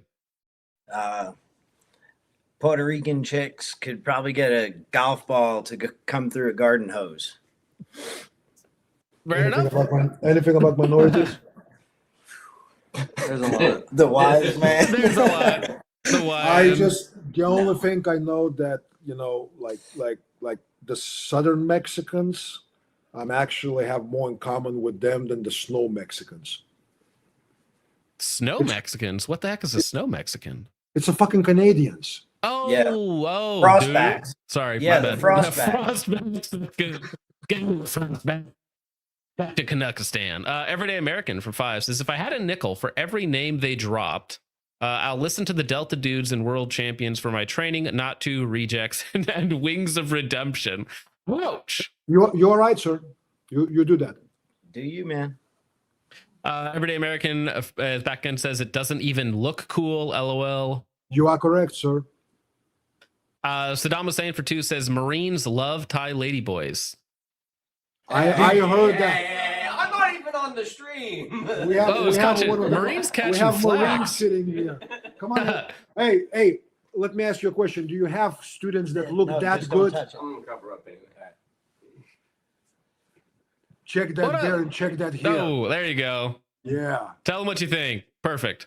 That's all I got. So what about the Thai lady boys? And John, I don't want to talk about them. John, Bad memories. Thailand is fucking weird. and John, for the comment before that, when you and I run the drill, it'll look fucking way cooler, dude. Highlight real shit, hero shots. And we'll have one of these knuckleheads standing downrange so they get the good fucking hero shots, the brass flying out. That's right. Lightsport for 2 says middleman orders DoorDash on credit. Ouch! Now he's calling you poor. I That is a have good news for burn, you. though. That He is a good owns burn. local DoorDash, bitch. Yeah. Oh. And Lightsport, how do you order DoorDash with cash? Got him. Subarctic Noticer for 2 says pointing guns at people is cool. What's the problem? Nice. Based. Prepared Father's back says Toos. Basically, mine's Brazilian. Whatever. Prepared Father. That's just a meme account. Pay no attention to that, man. Thank you. Everything for 5 says dudes who stack more bodies than the middle guy's weight in pounds have said this is moronic, and after experiencing it in real life, your argument is done. Yeah. Everyday American. I'm sure you're one of those dudes that Awesome. stacked bodies. Yeah. Keep donating $5. Keep- John is so lucky to have you. Keep listening to Pranka over Haley, right? If you want to talk those type dudes, like listen to the Pranka Haley podcast. You'll see.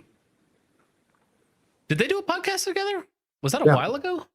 Yeah, it was a live. I think an Instagram live. You can find it on YouTube. Okay, I'll have to watch that again because I think I've seen that before. Thank you, Everyday American. Saddam Hussein says Russians literally fight bears. This is normal.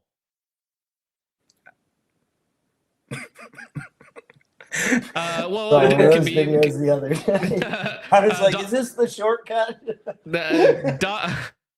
Dogwater Dale for 5 says these guys have full-blown Down syndrome. This is all cope and gay. Ouch, Dogwater. You're mean. You're right. You're right. Sure. We special. Yeah, very special. Huge Ass for 2 says white Somali on the right end of the panel. Ouch, why? He doesn't look Somali. You guys, unbelievable. You never seen a slap before? What's your problem? Saddam for 2 says I'll take Sonny over Trench. There we go. Damn. Smart. Yeah, I don't know for what, but Well, probably made take the right choice. take the compliments where you can get them. All right. Unless you need someone to yell at you for blousing your boots wrong. Is that what they do? Blouse boots? Yeah. Or For pants? the army, I think they just tuck them in. Whatever. Dogwater Dale is back. Says, is this how Ben Steger got so good at shooting? Probably No, not. no. He just did the thing over and over and over again. That's how you get better at stuff. Thank you, Dogwater Dale. Spartak Noticer for 2 says more like Sonny under Trench. Am I right? I don't know what he means by that. Me neither. But he gave you $2. God bless. Yeah, thank you for the $2. Appreciate that. The light sport for 2 says Sonny trained the guy who killed Chris Kyle. That's No. wild. No, I mean it's. Hey, listen, man. I've been on the show, on the same TV show with the guy who blew up the Tesla in Las Vegas. You know, so maybe. Mhm. Yes, maybe actually, there is a case. you know what's funny? We watched that episode with Tim Kennedy was on Yeah, there, and then is Leifesberger that the gentleman Blooms? Yeah, we actually watched that episode. Yeah. So Allegedly. the KGB thing is real, man. Yeah, we're that's a everything. weird one, isn't it? That is a weird one. Saddam for 2 says, ask Sonny about the new AK round. Sonny, are you a big AK guy? I mean, I saw when I was looking at some of your earlier content, I saw you and Jim Fuller had a podcast together. But do you have any thoughts on the updated AK round that's coming out? It's like a 6mm something or other. Yeah, I believe it's like 6 point something or some 6.08. I just heard about it. Yes. I have no ideas about it, dude. As a matter of fact, like these dudes come to class and I'm so behind on the gear. I'm not absolutely a gear whore. I don't know the latest, greatest. I'm like fucking 4 years. I'm still using the typewriter. You know what I'm saying? And I don't give a shit about any of that. You know, if I get my hands on it and touch it and all that, I'm like, okay, cool. Okay, well, there it is. You can't get that rifle. You can't get that round. And by the way, you're naked now. Can you fucking fight? Shut up. Well, question on that though, for all the gear queers in the chat, all right, AR or AK, Sonny? Either. I mean, I can show you the picture right now next to my bed in my house. I have a rack on the wall. It's actually quite sexy, and there's 2 ARs and 2 AKs on it. Fair enough. All right. Light Sport for 2 says the average student is definitely wide. If you know, you know. Lightspore. Moonman for 5, our resident federal agent, says, I respect the guy who looks like he isn't allowed near schools, informing us that he is dangerous. I'm assuming that's about Josh, right? Could be about me. Who the fuck knows? They thought I went to jail. Moonman that? is an equal opportunity offender. Saddam says, I love Sonny and tacos. Thank you for the 2, Saddam. Man, Appreciate that. we about to do like that fucking. Wasn't that on the South Park where Saddam was having Saddam and Devil were having sex or something, right? So we can never hook up, should man. overthrow this country. Yeah. Are you the devil in this analogy? Because that's heresy of some sort. That's not. Moonman just kidding. Moonman for 5 says, putting military action professional on my resume unironically. Cool, man. $5. Chud for 2 says, post practice score. Do you guys ever run USPSA competitions or any local comps of any? I have. Do you think that they have any value for some people, or do you think that it's a useful part of training? Yeah, I think they have value. Some. It's not a competition will get you killed in the streets kind of thing, but it is a completely different skill set. To be good at the game, you have to play the game, right? And not belittling it by calling it game, but it just factually, like, to play a sport, you must be good within the rules of that sport. And that's not necessarily what we look to do. I did shoot a season of IDPA like before I really started training. Like after that first class that I took at Tactical Response, I was still living in Connecticut, and I shot a season of IDPA at a local place. I never went to travel matches. I did finish the season 0 down. And when someone who had just shot 2 hostages told me that I needed to just let them fly to get my score better, I realized it wasn't really for me. I got you. Yeah, some people don't like that aspect of it, but that's not to go on this tangent for too long, but that's what I like about it is a game.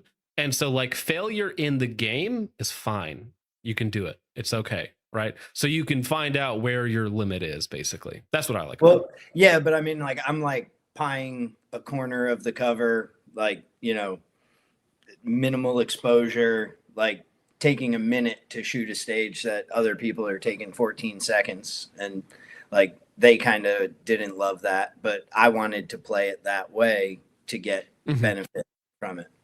Like originally, like Ken Hackathorn says, no stage walks. Like there shouldn't be stage walks, but then people were just climbing up on top of the berms with binoculars and looking down. So then they allowed stage walks, but without the stage walk, you can modify the training however you want, right? So for some people, like there's a competition put on by Delta 34. It's called Ridge Racer, and it's blind stages, and it's cool. it's like obstacle courses mixed in with a bunch of other things. And there are a few like blind stage courses where it's like you have your setup, you have your rifle, you have your pistol, you have all the ammo that is on you, and then it's like you're gonna go do like 6-7 really weird wacky stages, all blind, and do it that way, right? And so there's different ways to play games, right? So USPSA to me is like a drag race, okay?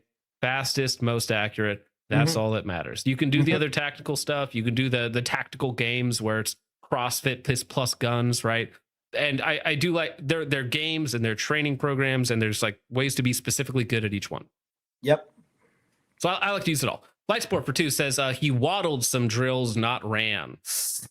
Thank you, Lightspore. Moonman for 5 says, whoa, oh, finally, somebody's being mean to me. Whoa, is this an interview? I should have worn a gay suit also. Damn, my suit's not gay. Dude. Hey, but he gave you $5. Yeah, he gave me $5. It's fine. It's Moonman. Joshua Howard became a new member. Appreciate that, sir. Moonman back again says, starting a fund to send Randy to Sonny's class. That could be fun. Randy's he's rotund gentleman would be a nice way to put it. He's he's on his downward arc. He's getting himself back into shape, but he's a YouTuber. He does gun reviews and stuff like that, but he's a shooter. So I mean, dude, do it. Start the fun, get it done. Well, that would be funny if I'm going down there. Maybe Randy should go with me. Ton Dogs for 2 says, John, learn how to tie a tie. For X's sake, also, and I only tie a tie one way, so maybe I'm not the best at it. I'm sorry. I apologize. Thank you, Todd and Dogs. Moonman for 2 says the real is who's the bald head is more lucky to rub. Oh, whose bald head is more lucky to rub? I'm saying Josh's. I think Josh's is the most lucky. Probably, I think to actually physically rub on Sonny's head, like you gotta sneak up on it. That requires some luck in the first place. So you have to rub Josh's head to be able to rub Sonny's head. Yeah, you'll be out of luck by the time you start rubbing. Polly B for 20 says patience of a saint, John. This is usually how I do interviews or talks. Is I let the other guy. I try not to interrupt. I just let them. Everybody gets their chance to talk, and we're not like in a time rush. Unless the guest has to leave or something. So, thank you for that, Polly. That is very, very kind of you. Thank you for the $20, sir. Moonman for 5 says paying to send Randy, Trench, and Jake's dogs, but not the rest of him, to Sonny's class. We could make a focus trip, field trip out of it. We'll take like 6 guys down. Thank you, Moonman.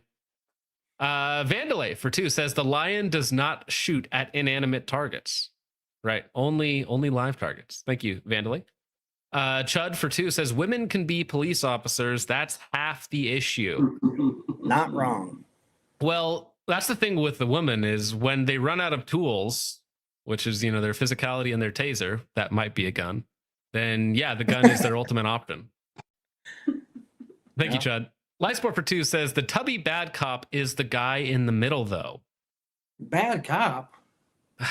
Who's the good Where did you way? get that? You're the good cop. Sonny's the bad cop, right? That's the I'm not that's even the a role cop, man. I would not survive on Well, this no, job you for a minute. talked about a torture house earlier, so you would be the bad cop, Sonny. You would be the torturer, and then Josh would be the good cop. It's like, listen, man, come on, we can be done. You just need to give him what he wants, all right? Moonman for 5 says, I agree. I wish I could put 3 randos in front of me when I do my qual. I only miss one on purpose anyways.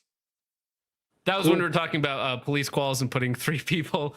Yeah, that was fun. Axel Ryan for 2 says, show the Larry Vickers Russian pistol drill.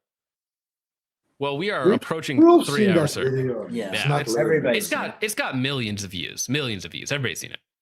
Huge Ass for 2 says, women as cops, those two should never coincide. Thank you, Huge Ass. Sabardic Psycho for 5 says, left and middle guy, blink twice if Sonny is holding you at gunpoint. Yeah, there's actually a gun under the currently. table. Not for a couple hours at least. That's tomorrow's drills. Thank you, Sabardic. Amorite for 2 says, I bet $20 he can't do the backflip hawk throw. Hey, listen, Amari boy. If you think $20, this is for some cheap hoe on the corner. You want to bet anything on me? It starts with 4 zeros, brother. Don't even fucking go there.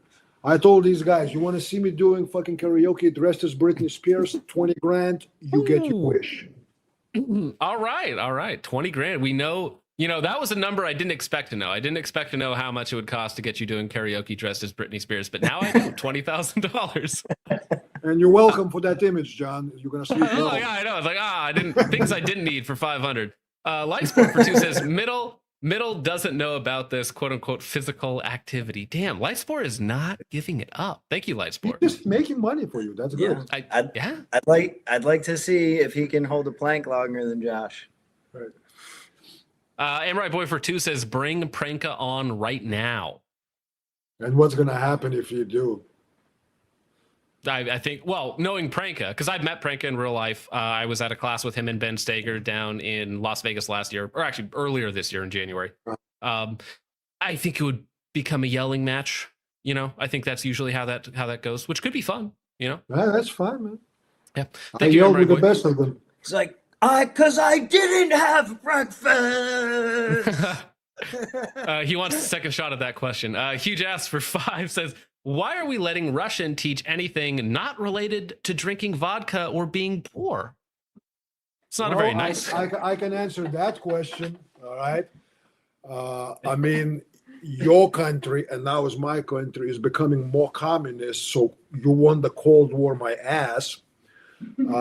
Your success in Afghanistan was not much higher than ours. Same with Iraq.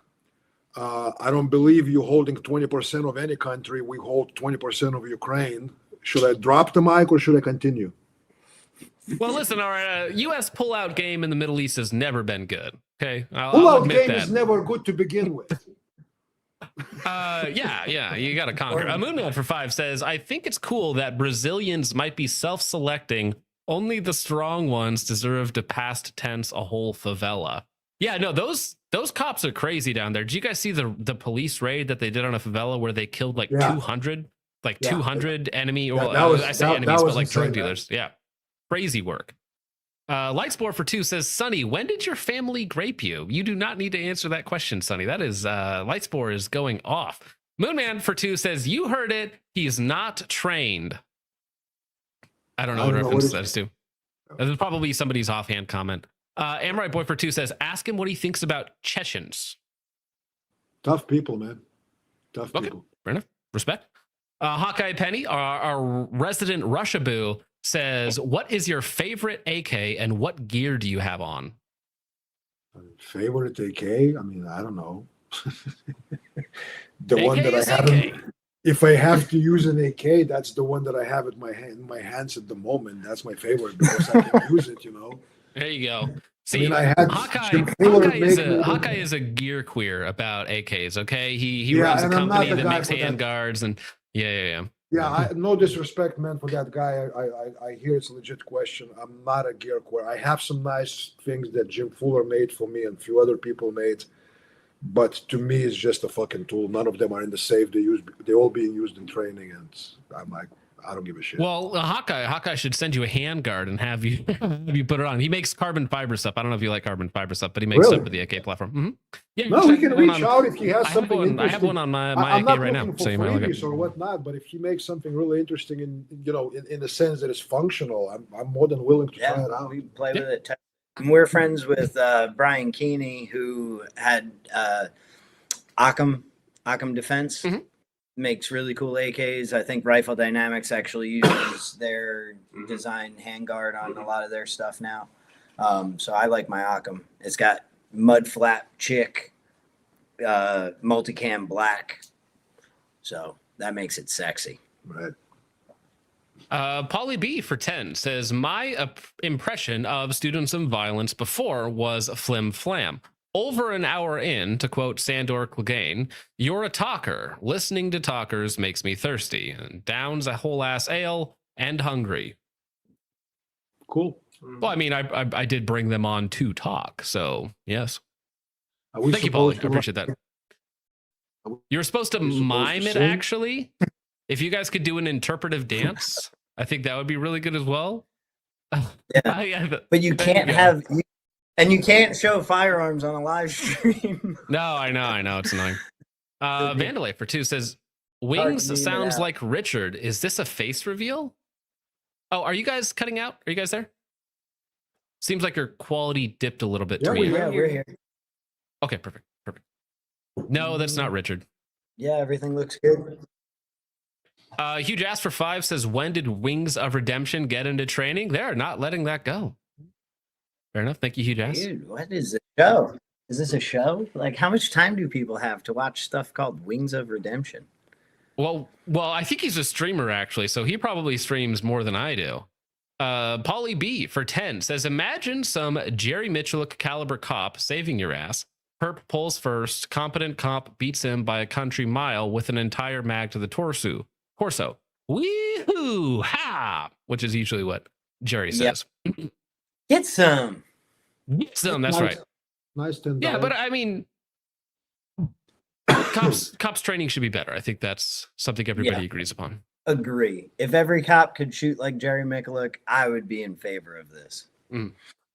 Moonman for 5 says, imagine how funny it would be if every cop had to do that training, put every wife boxer in front of their peers while they train.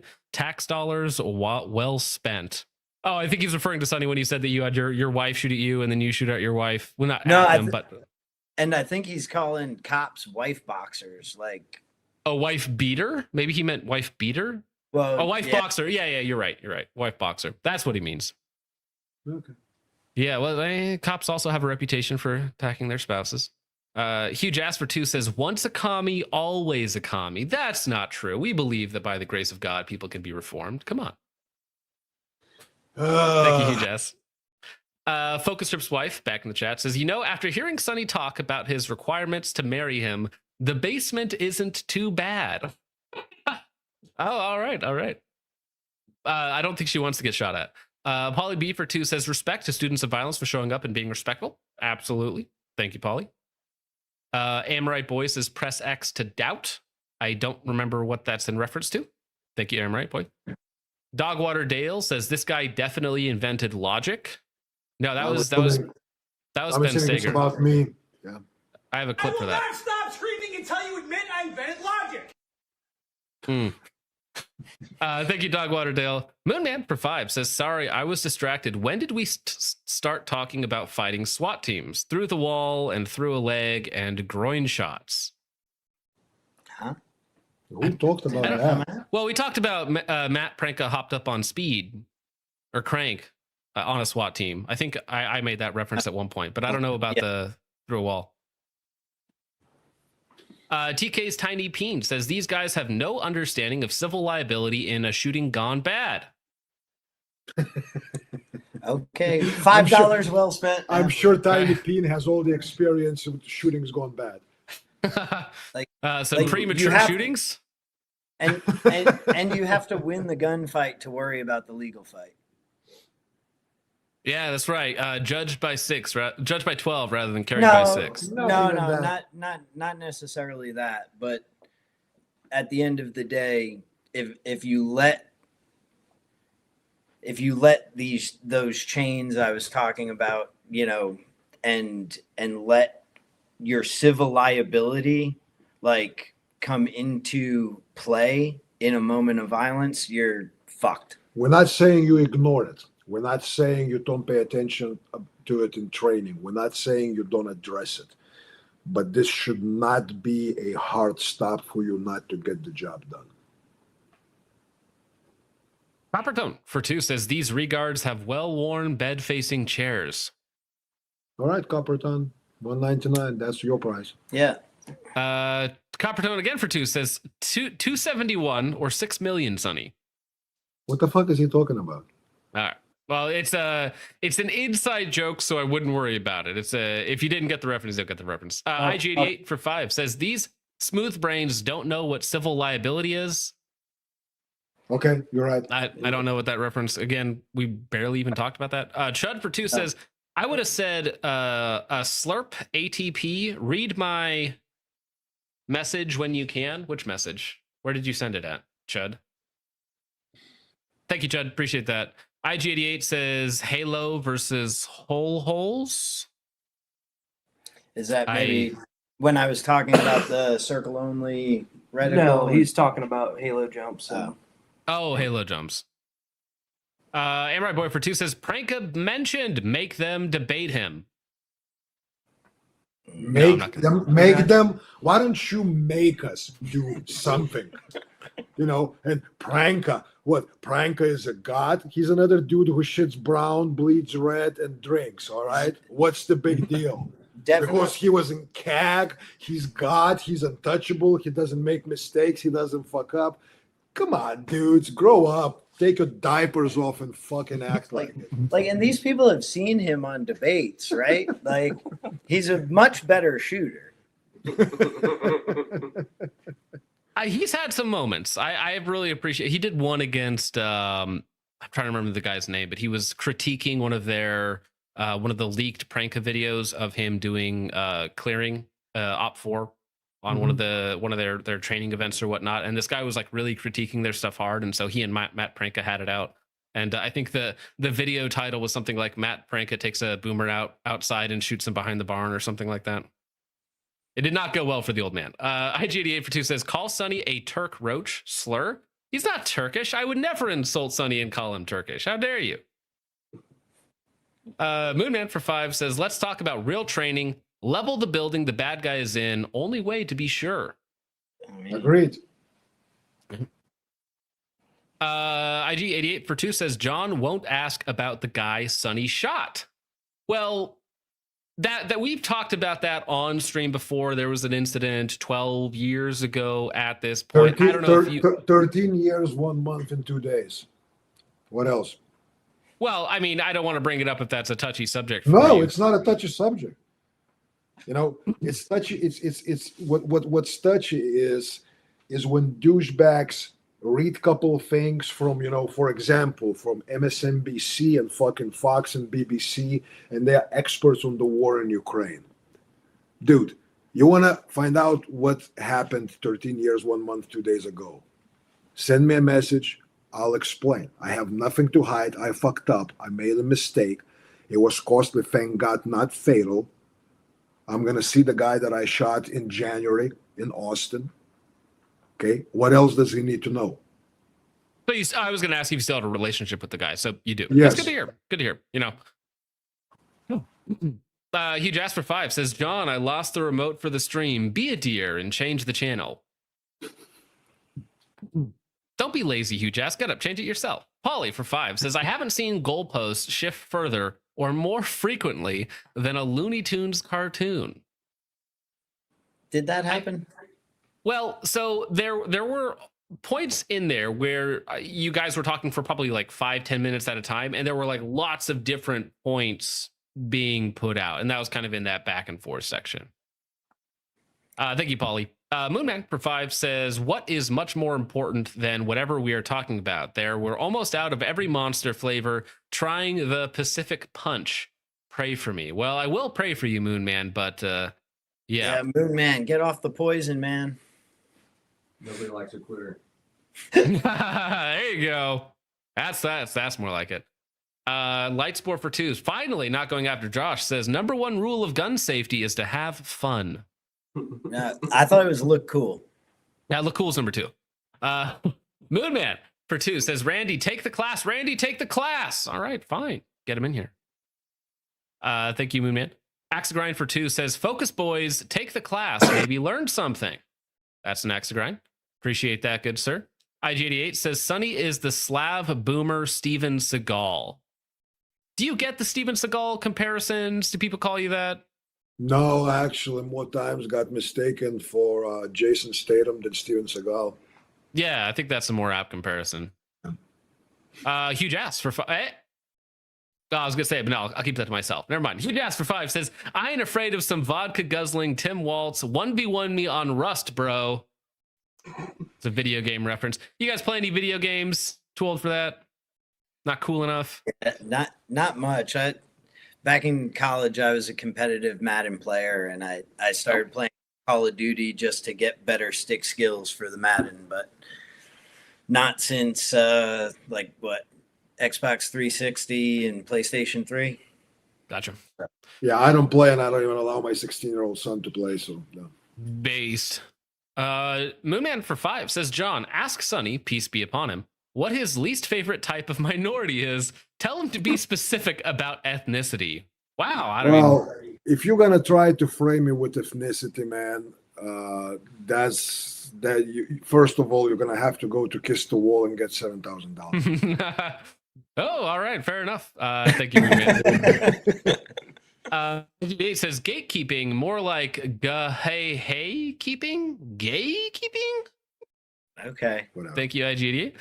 Hoosier Training Solutions for 5 says, I can feel Matt Pranka's blood pressure rising. It's not healthy for him, Hoosier. If you can physically feel it, it's not healthy. Yeah. Thank you, Hoosier. Moonman for 5 says, I will pay good money to put Richard next to the target, John. Good money. Richard is my co-host, so they're saying he needs to be the guy standing next to the target. I'm confident in your abilities to make that shot without harming him. Yeah, this is actually a good idea. This will be great for the stream.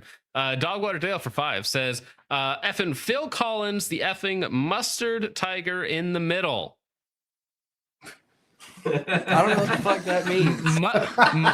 I've never heard somebody be called a mustard tiger. You know what? For the next episode, you should have fucking In the Air Tonight just playing when we put Josh on, and you just do the Mike Tyson, Phil Collins thing. You know? Well, yeah, I feel bad because you thought that this was going to be a discussion, but this was actually just a Josh roast session. Hey, like I don't mind. Hoosier for 5 says, how would Sonny feel if he drank as much as Matt drank for breakfast? I don't know, man. I still every now and then have a drink.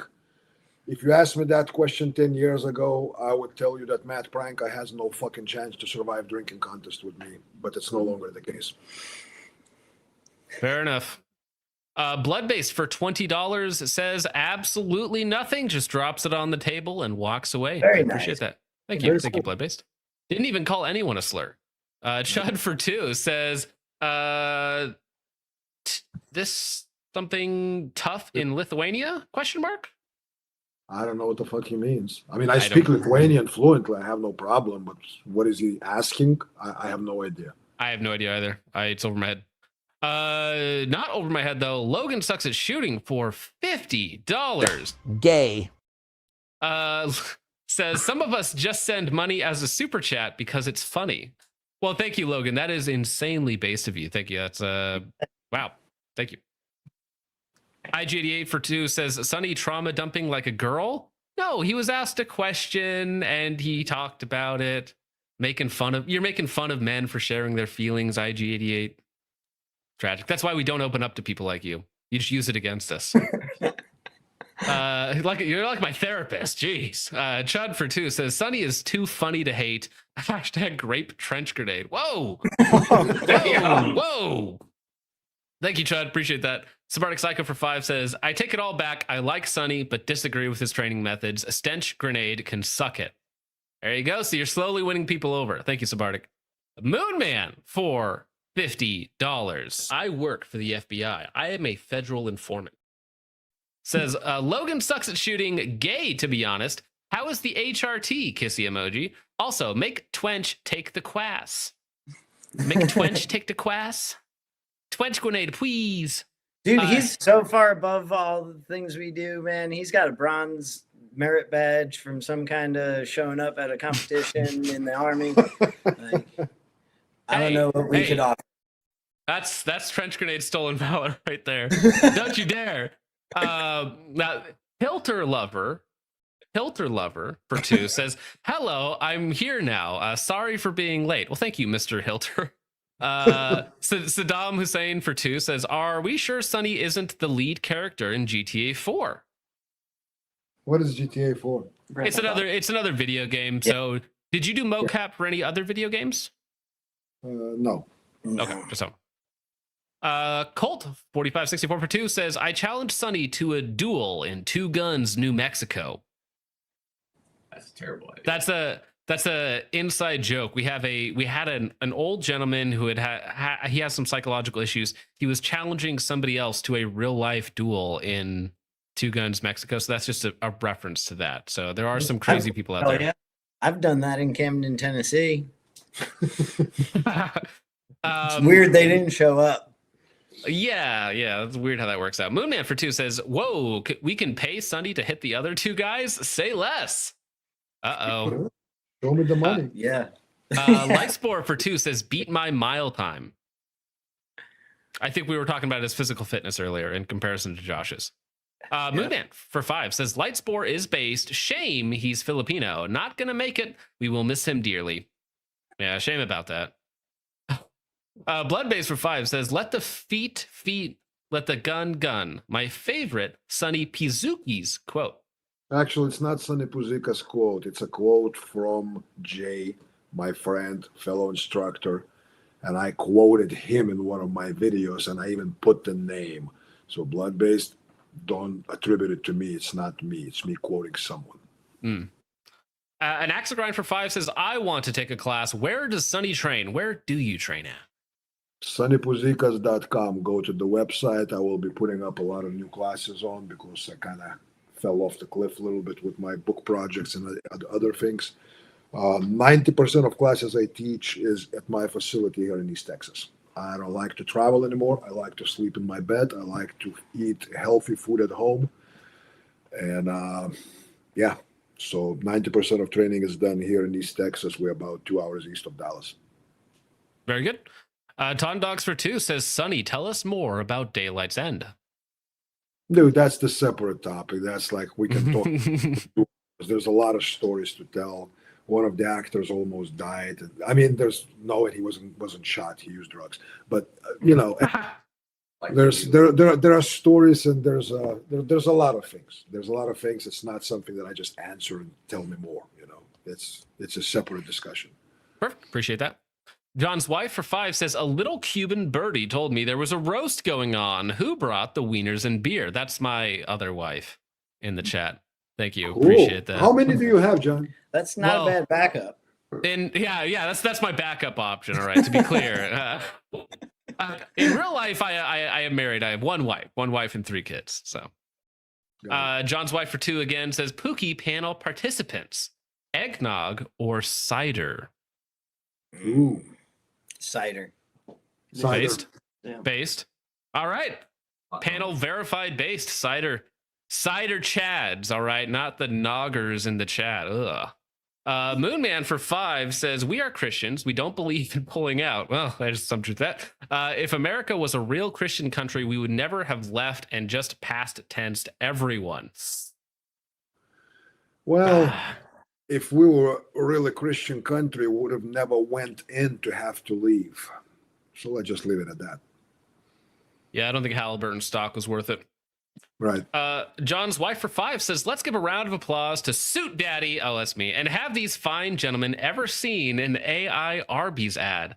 I am not going to force them to watch your disgusting AI ad. Arby's ad? There's these like AI dubs of Arby's ads, and they're just wildly inappropriate. So it's like a burger on screen while they're talking about doing sexual things to it. It's done in the style of an ad, but it's wildly inappropriate. Got it. It's gonna hurt my feelings. Yes. Moonman for 5 says, I was talking about fighting a SWAT team. I thought that's what we were talking about.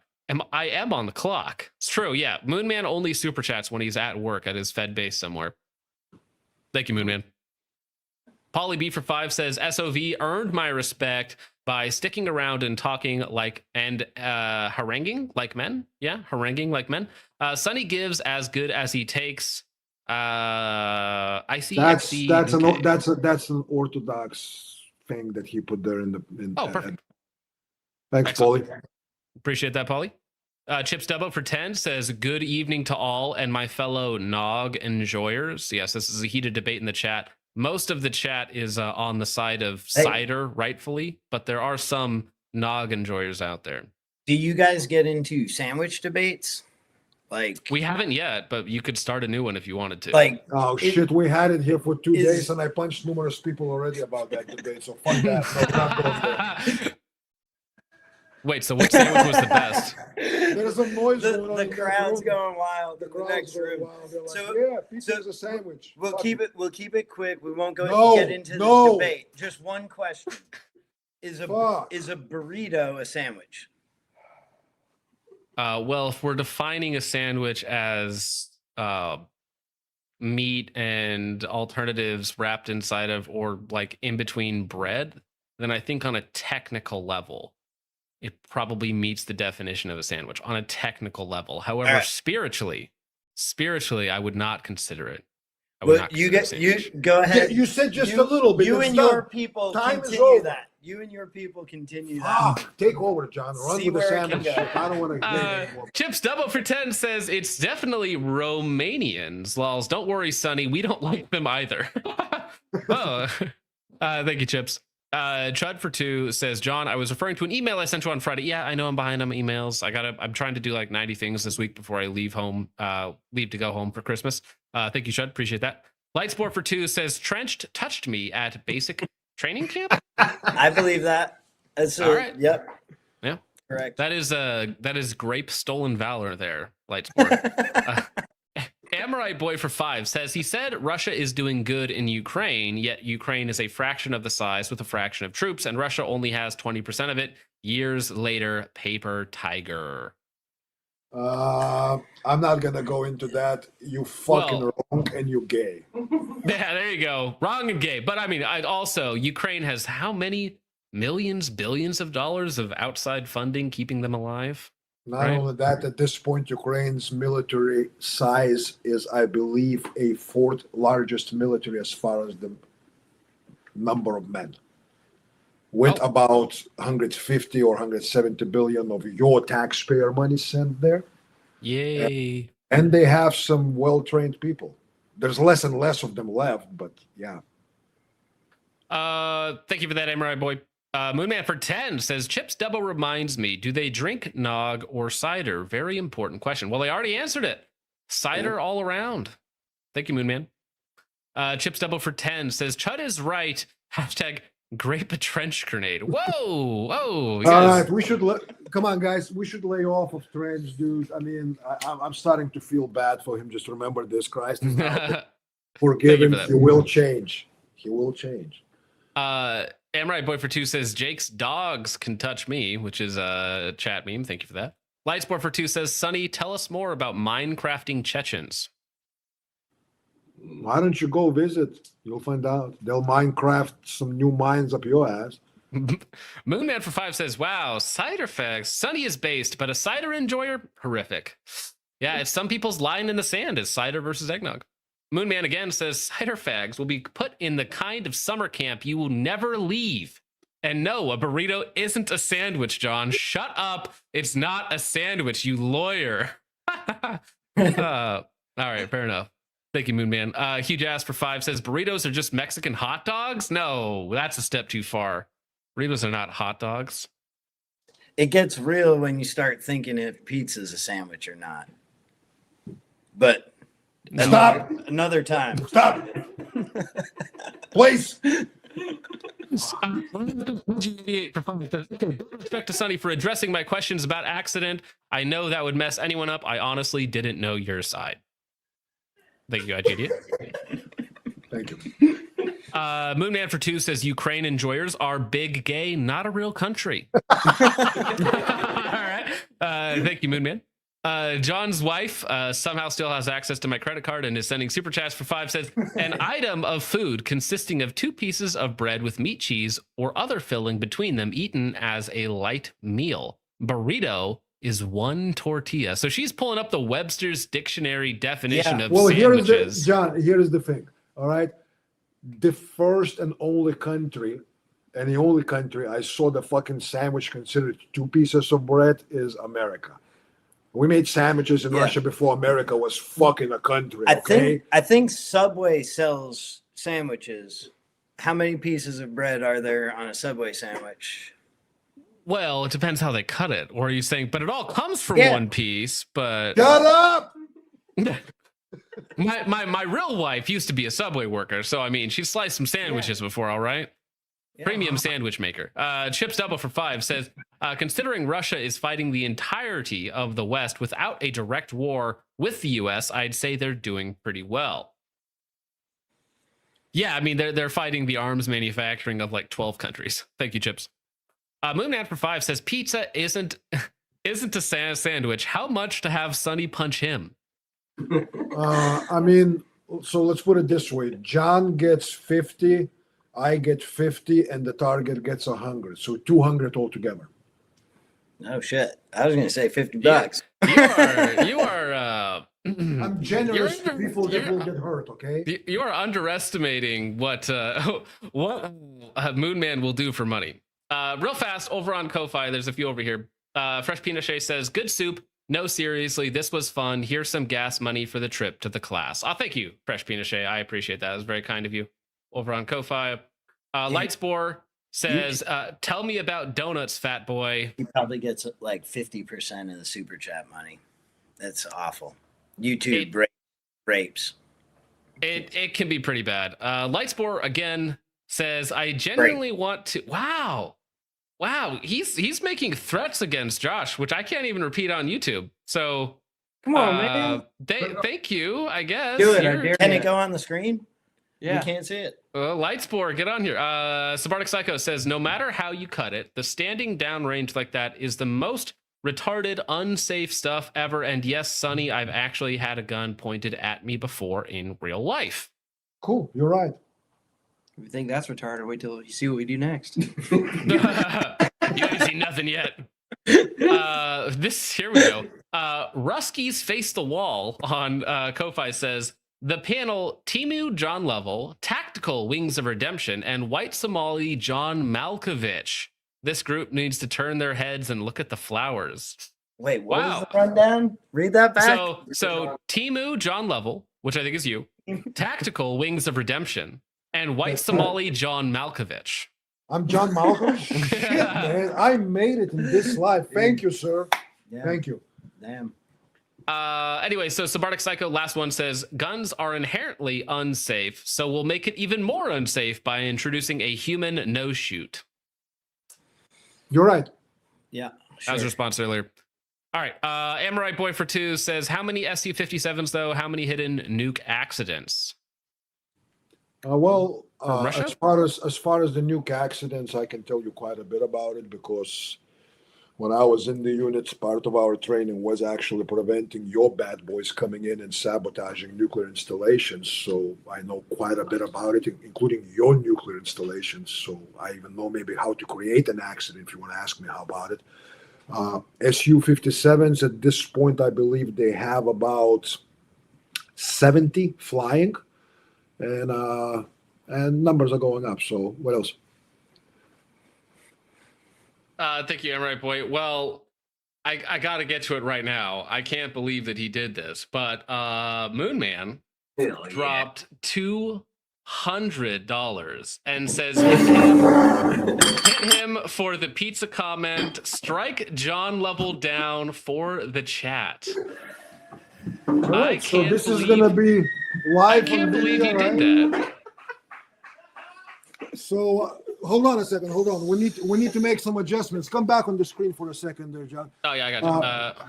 Sorry. Where is it? Like you're gonna PayPal 150 because I need to give Louis 100. You know? I'm gonna send you guys more than that for putting up no, with all it's this. okay, man.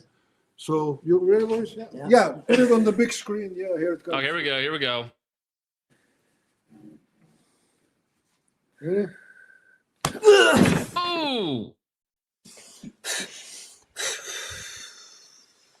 Send the money. Yeah. There we go. Wow, Moon Man, you are an absolute mad lad for doing that. But maybe that's just going to be a new section on the show. Pay $200 to have the guests punch each other. Wow. Thank you. Thank you. That was more. Are you all right, Liz? Feeling good? That $100 will make you feel better, though. Do not worry about that. Yeah. Hey, there are women that suck dick for $20. You know. Yeah. Louis just got touched once for 100. That's fucking good. Not the first time I got punched today. That's what's going to happen to Light Sport, except it's going to be for free when he goes down there. Sabark Notice Number 2 says, do Russians go to Agartha? Agartha, what is that? It's how do I explain this? It's like pagan heaven, weird internet lore of like where Hitler went after World War II to like this underground place in Antarctica. You've seen that? Argentina? No, well, not Argentina. So you've seen the conspiracy theory that he fled to like Antarctica, and there's like a hidden passage underground where there's like there's a whole civilization down there. Basically, that's Agartha. Okay. I have no idea. So. Okay. So it's a joke. Todd Dogs for 2 says, for real, F Ukraine and all those juice. I don't know what he means by that. Thank you, Todd Dogs. I love juice. I just want to make that clear as we're sending things through technology. Yes. The wall needs more kisses, okay? Matt for 2 says, pour one out for James Yeager. Real nibbas never die. Very true. Very true. Thank you for that, Matt. I appreciate that. Pauly B for 777 says, based. Subarctic Psycho laughs his butt off for 10 at that. Moonman for 2 says, I'm so happy your tax dollars at work, folks. Yes. Yeah. Moonman is our actual resident Fed. He does something in there. So he don't put it past him. You should have said 300, honestly. That was If insane, I knew it was Moonman. Thank tax you very much. dollars, I would have raised. Who would have doubled it? Yeah. For more. Chips Double for 5 says, easily the most peak focus stream of the year. All right. And with that, guys, anything you want to say before anything else comes in so we can actually get out of here, ladies and gentlemen?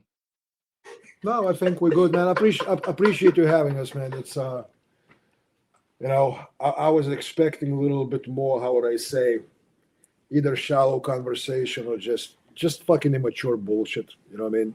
I appreciate you being actually, having some kind of exchange, some kind of, yeah, we agree to disagree, and it's fine, man. If we all agree on everything, what the fuck we're doing in this world anyways? Yeah, that's no fun. We gotta have a little bit of disagreement. Yeah, it's fucking boring. And yeah, so we appreciate having, opportunity to kind of talk a little bit, because there's a lot of misunderstanding. There's a lot of shit that this is some kind of rage baiting, that we do this shit to get fucking views or whatnot. Dude, if I wanted to get views, I have hundreds of hours of videos that go way beyond what we show, way beyond.